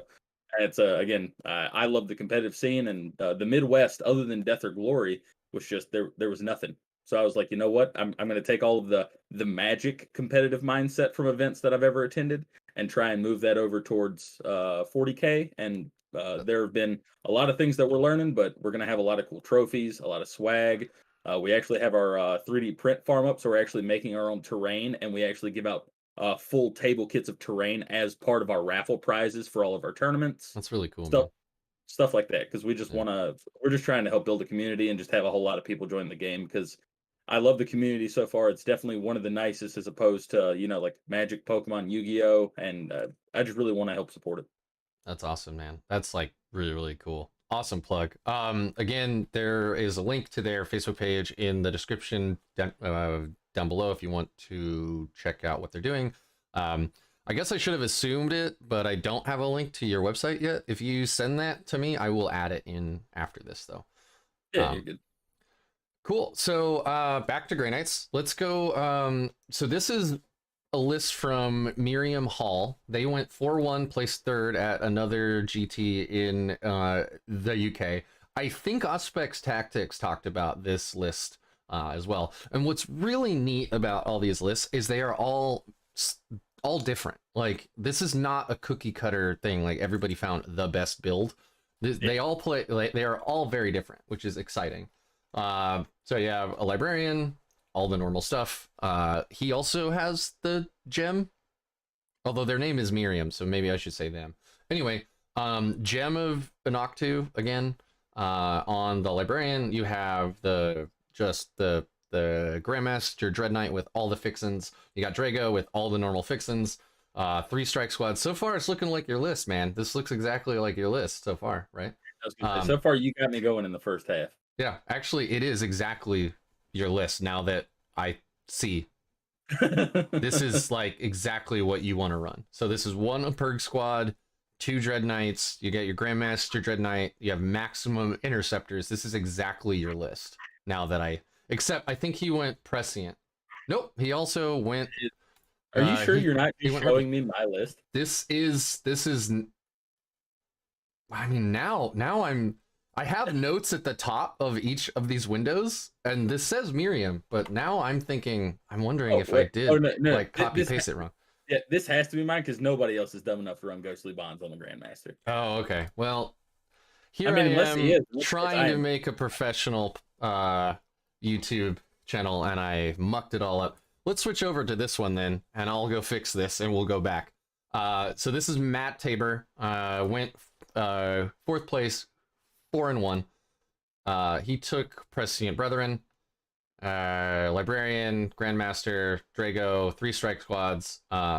He has 3 interceptor squads for a total of 20, 3 Dread Knights, and a Purg squad, and an auxiliary detachment with Voidsmen and Arms, which is interesting because they're super cheap OBSEC. You can bring on an auxiliary support detachment now for free. So this is actually kind of interesting because they're troops, they're OBSEC, they're only 40 points. They're 10 point or 8 points apiece or whatever. So I have never heard of this unit in my life, but what I see on that little data sheet is it says las gun and las pistol. yeah. Does anybody know the range of that las gun? Because it's like I could fuck around with a las gun. Las guns, I don't know. Chat will know. I thought they were 24. They might be. I've never had them in the army, so I didn't know what the stats of like those dudes are. Yeah. Well, now I need to. But anything else about this that like jumps out at you as like being? I mean, he's got, the minimum. I mean, when I say minimum 20 interceptors, that's not my minimum. 25 is my minimum. But Yeah. I mean, he's got the interceptors, he's got the dreads, he's got the strikes, he's got the characters. So it's, I mean, yeah, it all looks pretty standard, other than just like that one like unit at the bottom in the auxiliary. Fred coming in, clutch 24-inch rapid 1, strength 3, AP 0. Yeah. That sounds terrible. They're flashlights, man. So it's like, what do they do for you that servitors don't, other than you having to take a whole other detachment? I think the biggest thing is just really that they are super cheap OBSEC.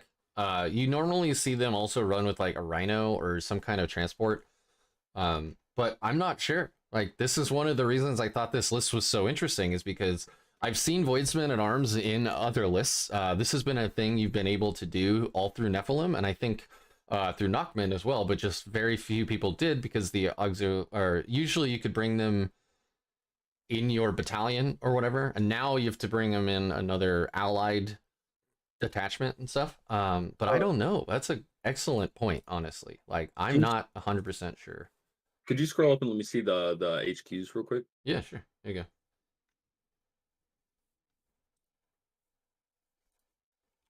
All right, so with the Librarian Ebatome, so he doesn't have the. Okay. Here we go. I found the actual list for Miriam now. Oh, nice. But yeah. It's like, again, he's not the one thing I don't like is he's not playing the Tech Marine, even though he's playing the full 4 dreads. Yeah. But that's probably fine. I was just trying to see if there was any differences that I would make just to try and squeeze in that Tech Marine, because the Tech Marine being 80 points, half of that is coming from that ladder unit. And then, in all honesty, I could also get behind cutting 2 of the swords from Dread Knights to fit in the Tech Marine. Yeah, that's kind of. I mean, I've been running a lot of my dreads lately with only fists. Yep. And that's for 2 reasons. One is the points. 2 is because I consistently am overly aggressive, and I'll like throw them into stuff and then lose them because they have a sword, and I'm doing the math in my head. I'm like, I think I can actually pull this off. And then I inevitably don't, and I lose them for free effectively. And then this forces me to be like, all right, they're basically just gun platforms, right? So it forces me to play them differently. But I'm an idiot, so, I understand. All right, let's go back to Miriam's list. I'll actually paste in the correct one this time.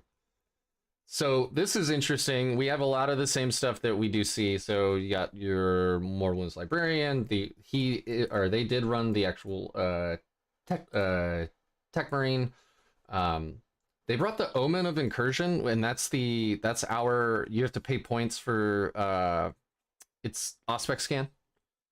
So if something drops in and this warlord is alive, you can target 1 unit and they get to shoot at anything that's dropped in within 12 inches. I think it's just like Aspect Scan. That's Standard Nemesis Dread Knight. that's spicy. Yeah.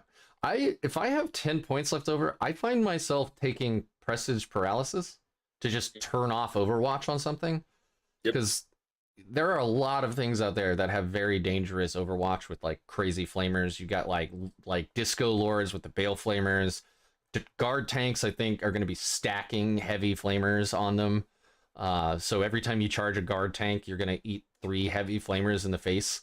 So, and while you can play around that by like charging through ruins and stuff, this is just like, you need to turn it off. So you just go boop and you turn it off and they can't Overwatch. It's great. Oh, okay. There's a difference that I just noticed. This man is running a fuck ton of Falchions.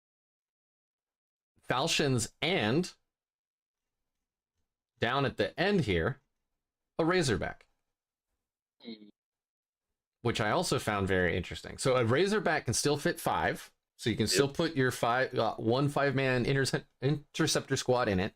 So you get that movement of the Rhino, but now you're backing up with some twin las cannons, which isn't terrible. The las cannons are free now, so you don't have to pay 20 points for them. 120 points was a hard pill to swallow for the Razorback because they hit on 3s, you know, and their las cannon. So if you don't roll a 1 to wound or hit, you're rolling a 1 for damage, right? But now they're free, so like, man, might as well. But yeah, he has one of the Dread Knights without a greatsword, the Purgation squad with side cannons, lots of swords on their Interceptor squads. A warding stave, there are 5 of them with warding staves, which is interesting. I assume this is a modeling thing. Probably. I was gonna say, it's like I think when I first started playing, I had the unit leader of everybody with a warding stave, purely because it gives you the 1 CP 5-up invuln if you've got the warding stave. But the more I played, the more I realized that chances are I just don't really care about using that strat. Only because, well, at the time, between AOC, Tide of Shadows, and just having light cover, the 5-up invuln, you were just getting 5-up armors anyway. So maybe now in Arks, a 5-up invuln is worth it, but we'll just get a couple of games in to see what shooting looks like. Because if it's just going to be like salamanders or like heavy AP 4-5 guns, then maybe it's worth it. I think we're gonna see a lot more plasma, especially if you go into Dark Angels, right? Like they have plasma on their bikes. They have technology of the Dark Age or whatever for +1 damage on all their plasma. I don't know. 5-ups are so swingy, and paying a CP to then not make a single 5-up and still lose the unit, or even if you make half of them, usually there's so much volume of fire coming in that you're still gonna lose the unit. I don't know. It's kind of like I'd rather have them have swords and just trade or whatever. Yep. No, I wholeheartedly agree. One big ass strike squad. So the only reason you don't put in 2 5-mans is because you want to run a blob of 10. You can combat squad them, but then you lose 1 leadership, blah, blah, blah. You all know that. But look at this, 12 Falchions. So 6 of their guys are actually running Falchions. I wonder if this is another modeling thing. Like, I've had these guys since 6th or whatever, and I put Falchions on them because they were amazing at the time, and I've just never like remodeled them. 1 halberd and 2 warding staves. But Falchions are interesting. If they had the lightning claw treatment where you reroll wounds or something, I think they'd be really, really good, and we'd see a lot of them. But you just get +1 attack, not +1 per Falchion. You get +1 attack, and it's just like. Well, so it's he's running rapiers. Prescient Brethren. Oh, really? I thought the same thing, because you get +1 attack from the Falchion, and then you get +1 attack from the Rapier's power. I was like, okay, maybe they're just doing that mortal wound fishing, like trying to always max out the Tide of Conviction. Because if you hammerhand that strike squad, then you're fishing hard for 6s, and then if you're Rapiers, you're getting all those attacks with exploding 6s. But that's tough. Even if it is a modeling thing, more power to them for doing well with just playing what you have modeled. Yeah. But it's like that's crazy. I guess like with Prescient Brotherhood, if you're not in range of the Dreadmaster, then even with the Falchions, at least you're rerolling hits and wounds of 1. Mm-hmm. But it's like with them having Hammerhand, then it's like that feels a little worse. So I would almost think because it's like 12 falchions, so it's like or 6 dudes with falchion, 12 falchions. So you're looking at 6 times 3, but each one gets +1, so 6 times 4. You're looking at 24 falchions, and then you get +1 on the each from the stratagem. So you're looking at what is it, 28 attacks. If you're within range of the Grandmaster, hitting on 3s, rerolling 1s. And then with Hammerhand fishing for 6s, it's like that's actually not bad if you're pretty much just mortal Yeah. wound fishing. But I don't like that if he's running a 10-man, I think that the vehicle, if you're going to run a vehicle in your list, you run something that can fit the 10-man. And the Razorback can't, so that almost feels like a weird nombo, only because a 6-inch moving blob of 10 strikes, unless you're gating them into a good safe place, then Mm-hmm. it's like it feels like it's going to be really And- hard for you to move that slow unit up the board effectively. And 10 32 millimeter Yeah. bases are actually kind of hard to fit somewhere. I liked this list just because it had so many weird tech pieces in it. It's already weird if you just look at the fact that there's a Razorback in there. And then it has all these falchions and things like that, which is cool. One of our fellow Grey Knight brothers, JP Marquardt, that you talked to after our invitational, he came in the store and he's like, "Hey, do you have any Razorbacks?" I was like, I think I have one. And then he goes and he grabs the box off of my shelf, and I was like, "What are you doing with that?" Hey, So come here. So I'm excited to see what he's got cooking up for Grey Knight. He was a fantastically nice guy too. Yeah, he's so nice. All right, so me messing up that list messed up my flow a little bit. This is Chris Ryder. He went to the same event that Matt Tabor did. Matt came in 3rd, and Chris came in 4th. So they are. I'm sorry. Matt came in 4th. Chris came in 5th. So they were both Grey Knight players, 2 very different lists, same event. Both went 4-1. The only difference was points. So this guy went Sword Bearers. Already we're seeing some interesting choices. Yep. And then we see a brother captain. Sure with a hammer. Oof. And Prestige Paralysis and the Fury of Demos. So that's the crazy Relic Stormbolter. Yep. Just that's like strength 5 -1, or it might even be -2 damage. It's an interesting relic choice to spend a CP on. Then you have the Brotherhood Librarian, of course, all the fixins, Foretelling of Locust, which actually, I will bring this up now. A lot of these lists we've looked at haven't had that. For me, Foretelling is a must, but I'm also terrible at this game. It lets you play mind games, and for me, it lets me fix my deployment mistakes because I am terrible at deployment. Yep. I know I like to make fun of myself, but honestly, I am terrible at deployment. So that helps me fix those mistakes. Crow, the Grandmaster, all the normal stuff. And then we now have a Terminator squad. Okay, we just talked about how they're bad. Now we're actually seeing them in a good list that went high at a GT. Lots of hammers in this list, by the way. Just gonna warn you all right now. Lots of demon hammers in this list. A lot of demon hammers. Lots. Like, I think they spent 80 or 90 points just on demon hammers in this list. I'm not even kidding. 3 strike squads. The squad leader in each one has a hammer. So, very interesting already. Paladin squad. Remember what I said at the beginning of this cast? I said paladins are dead. Apparently, this guy doesn't think so. The secret is they need demon hammers. And incinerators, which is cool, because remember, paladins can double up on heavy weapons, and they're Terminators, so they still get their melee weapons, so you're not making that trade-off like you do with the power armor squads, so pretty cool. Only 10 interceptors. My heart cries. Exactly. But one of them has a hammer. You son of a bitch, I'm in.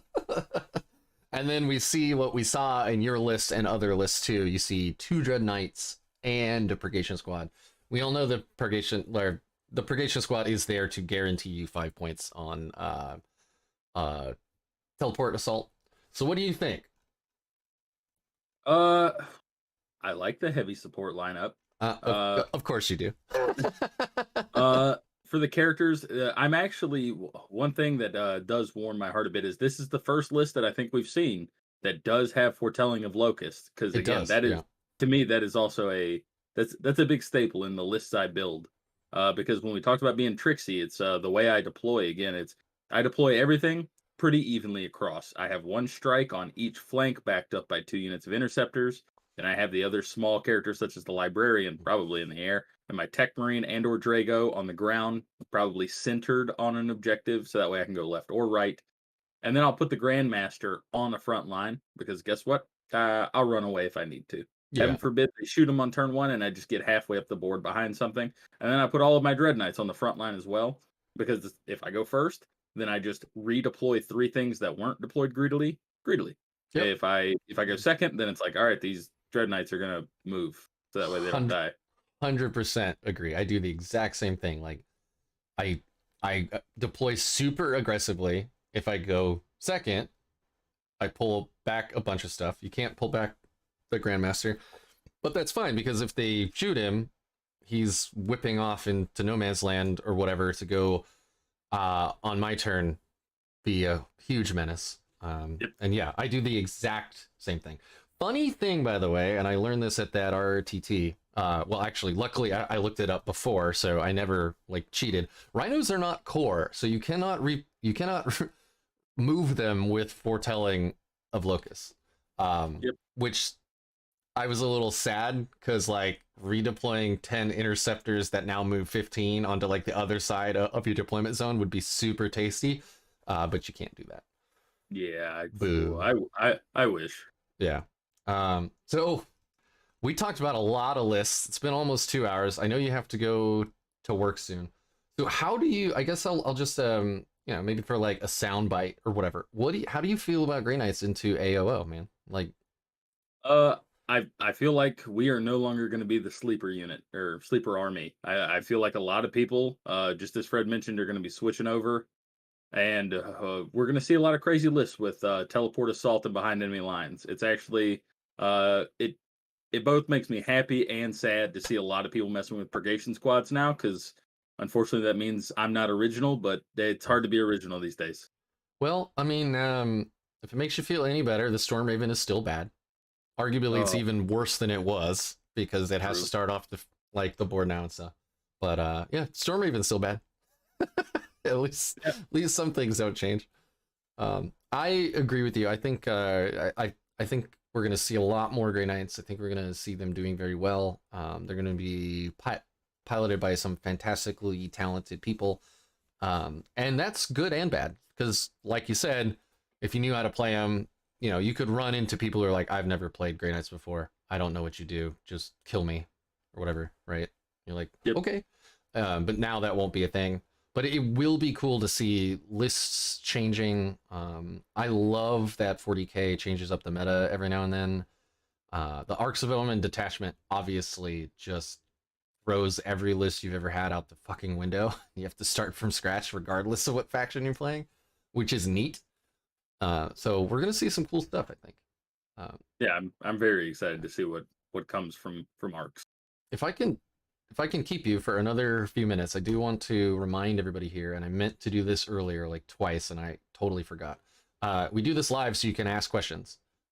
There were a bunch at the beginning, and it's been kind of quiet since. So if you have questions for Quinn, probably not me, because I don't know what I'm doing. But if you have questions for Quinn, now is the time to ask. They do have to go in the next, 10 minutes or so? I mean, it doesn't really matter. It's like I have an hour until I have to be to work, so Oh, okay. I just got to finish getting ready and then drive there. So it's like, Gotcha. nah, they could eat up 10, 20, 30 minutes of my time. I'm Okay. not worried about And they, it's not like you don't own the place either. it. That is true. Adam says Razorback spam? Question mark. You can Adam, you and I still. were getting along so well until you asked that question. But I mean, Adam, you tell me. I'll tell you, if you brew up a spicy Razorback spam list and send it to me, I'll play it in an RTT. Razorbacks are heavy support, right? They're I not believe so. transports. No, they should be heavy support. So you just Yeah, arcs put a. Oh no, that means I'm not. Oh no, are they? Yeah, no, they're heavy supports. they have to be. Yeah. Yeah. But what I was saying is you could spam rhinos and 3 razorbacks because Mm. transports don't have the rule of 3 if I remember right. So you Does could bring like 6 rhinos. I can bring so oof, I just create a wall around. Let's see, what is that? 8, 16, 24, 32. Actually, if you take 5, that's 400 points. I'd spend 400 points on 5 rhinos. Oh my gosh, they're right. The razorback is a Oh. transport. So you can spam razorbacks if you want, man. I wouldn't. All right. They're still All right, terrible. But Adam, it's been like 45 seconds and I don't have a list. What are you doing? What am I supposed to play? I'm lost.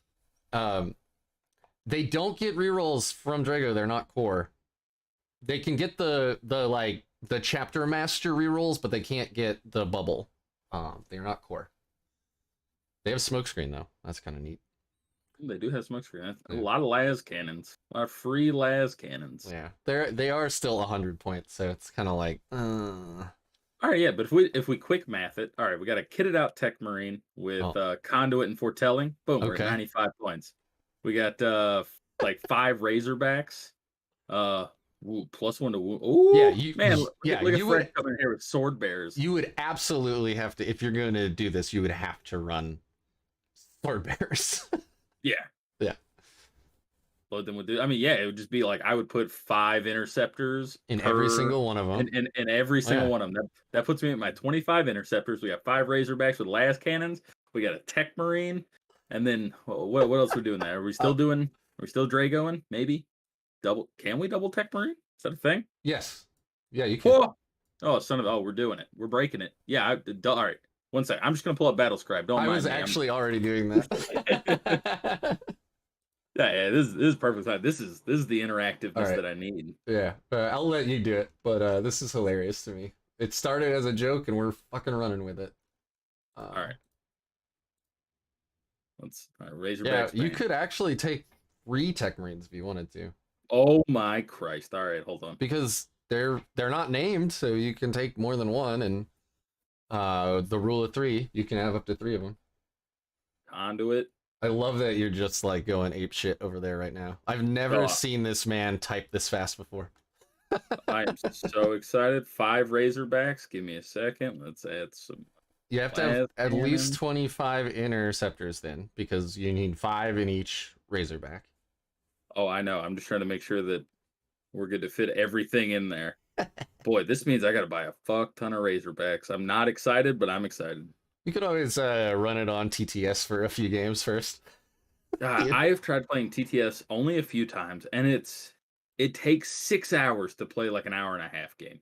Yeah, it's definitely, yeah, it's definitely a choice. It's better than no 40k, but honestly, being in person is so much better. Just in every conceivable way, it's so much better. All right. So 3 Tech Marines we're looking at, right? All right. So far, I'm sitting at 3 Tech Marines, 1 with the conduit. I need to add foretelling on there, so I know that'll be another 25 points. So we're at 1635. We got 15 strikes. We got 25 interceptors. We have 5 twin las cannon Razorbacks. So we still have a little over 300 points to play with. So it just depends. It's like, do we want to add some? Purgations? Do we want to add? We could add Dread Knights. Like, you could just go for like a vehicle list here. Ooh, I mean, all right, you're not wrong. Let's see. So if we do, what would our compulsory type be? We'd probably just do heavy support, or I'm sorry, it'd probably be fast attack. Yeah, I don't think it'll really matter because like if we're gonna have 3 units of interceptors, that for sure like tidies that up. So if we're looking at, let's do, what are we at for? All right, 1 second. How many? I'm gonna break my own rule and cut some strike squad models, but we'll be. You could actually. So Paladin mentioned you could bring Votann as allies. Just bring a Grimnir for like the CP regen, because you lose out on it by bringing sword bears and not pressing it. But if you take behind enemy lines, then it doesn't really matter, right? Because you're gonna get but you want to have troops, so. True. God, I wish they had just made Dread Knight's guns free. You know what? Free war gear is free war gear. But that'd be You that know would, why they didn't. I know why they didn't. I just wish they had. 40 points of free guns on each Dread Knight. They Yep. should also make all the melee weapons free. Just get like 70 points free on every Dread Knight. Weren't they a lot cheaper when the book came out though? Like, were the guns cheaper or was the Dread Knight cheaper? I think everything was the same. I don't thought remember. The Dread Knights went up in points. Did they? It's like Yeah, maybe they did. It's like I don't remember because I don't like thinking about the bad times. Because Dread Knights and Interceptors, I remember they went up, like, Interceptors were like 24 points a model, and they went up to like 26 or something, and now they're back down to 24. Yeah. Votan troops do have railguns and missiles, that's true. And if you bring them as allies, you don't lose tides or anything. So if we want to stack heavy weapons, you could also think about purifiers because they can like double up. I like to bring a 10-man and then you can combat squad them into basically a purifier purgation squad. Like one of them has 4 side cannons in it, and the other one is a 5-man of just dudes with halberds. All right, so. I've got a 2K list on the dot. Okay. Or sorry, JK, 1995. Unless I can like add something. You want to send it to me on Discord, and I'll actually throw it up on the stream. Yeah, let me finish adding all of these free storm bolters. What? Oh, right, onto all of the. Are you doing it on the mobile app? You are a brave man. So it's like the mobile app to me is so much faster than the desktop because it's probably just because I know how to navigate it faster, but it just feels so fast to me. All right, here's the very, very high quality 1995 list. I'm waiting for it. Gimme.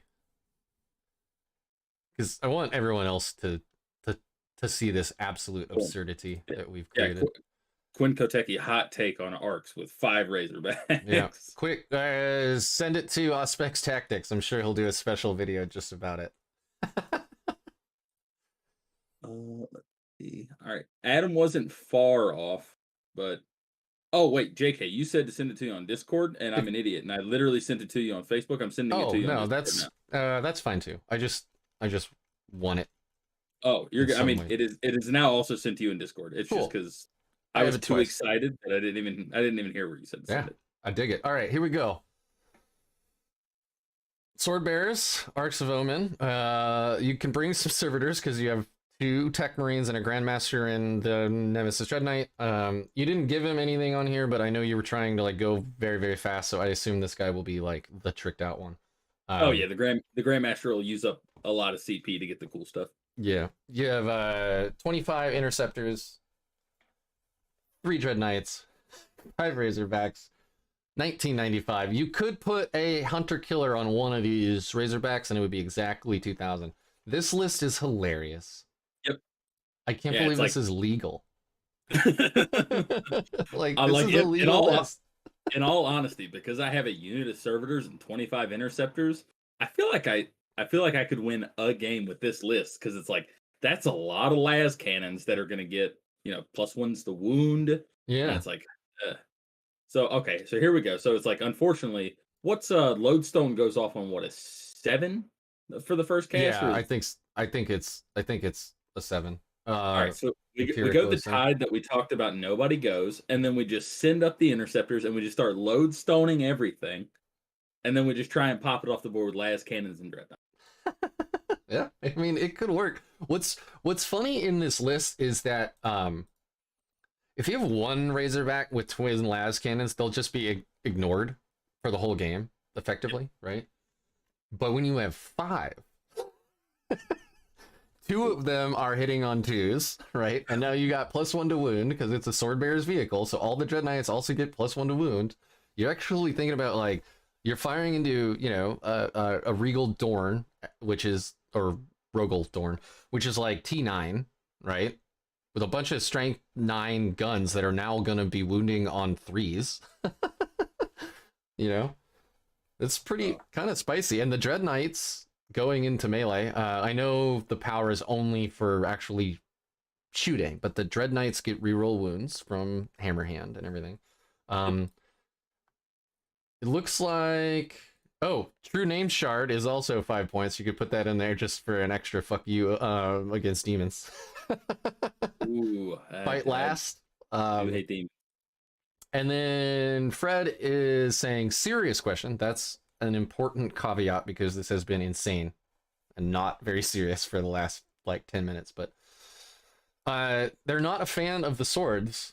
They like hammers. They don't like the D6 damage of the swords for the same reason I don't like D6 damage on las cannons. And it's true, like the Mighty Strike or whatever it's called, it feels bad because it's D6 damage. I think everything D6 ought to be at least 2D3, personally. But that's neither here nor there. Yep. But yeah, and then you'll notice in this list we don't have any of the swords because we needed the points for another Tech Marine. Yep. Yeah, but I mean that's fine. It's like so Fred, I understand. I also don't like the D6 damage. But honestly, that's not what the swords are for. The swords are pretty much for the sweep. Because you're getting 10 attacks unless you're bracketed. And the reason I don't like hammers on regular dreads is because hitting on 4s is wildly unreliable. Yeah, it's like I would rather take 3s and then potentially reroll 1s than 4s potentially reroll 1s. Even though it's D3 plus 3 damage, which is far superior, I'm still there for 10 attacks, hitting on 3s, rerolling 1s, wounding on probably 3s unless it's something bigger, but then you still have Hammerhand to reroll, and you're fishing for 6s. Which is why it's like I'm almost fine with fists over no melee weapon, only because it's along the lines of the same thing, but now at least you have ×2 strength. I would be far more inclined for hammers if the Tech Marines +1 to hit was also in melee. Yeah, that's true. That's kind of I know that Derek was running 1 hammer on a normal Dread Knight. I think he came in second at a GT with a list that had it, and I interviewed him about it, and he said that guy just gets Drago rerolls. Yeah. It's the only way to make him reliable is hitting on 4s rerolling, not bad. Hitting on 4s by itself, pretty bad. Yeah, it's like if I'm giving any dread a hammer, it's the Grandmaster, only because I'm accustomed to hitting on 3s. Yeah. But even then, it's like the fact that he doesn't benefit from his own reroll, and we don't really have a nice way to let him reroll unless it's from like a Drago Chapter Master. Then it's like the hammers, they scare me just because of the consistency. I will take the inconsistent damage to take the consistent hit. Yeah, I agree. And again, with the Dread Fists in this list, Strength 12, -2, 2 damage, ain't bad. It's unfortunate we lost the +1 attack with the 8th Ed Codex, but oh well. So this is the shooting list. Obviously, it's sword bearers, so the +1 to wound is only in shooting. It's only for vehicles, so the other units don't get +1 to wound when they're being shot at, or when they're shooting, rather. But all the Dread Knights will, all the Razorbacks will. This is actually hilarious. Like, the Razorbacks are cheap enough now. I mean, it's a quarter of your list, 5 of them, but like, they're cheap enough now with the free las cannon that going into, I think we're going to see a lot of guard, because the guard codex is very good, which means a lot of tanks,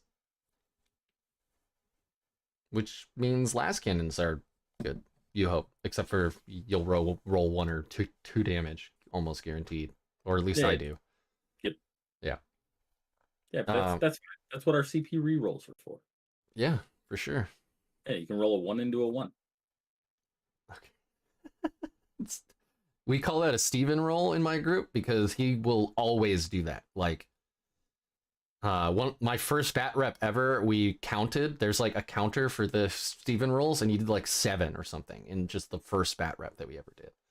I don't think it was actually like 7, but it was 3 or 4. It was a lot.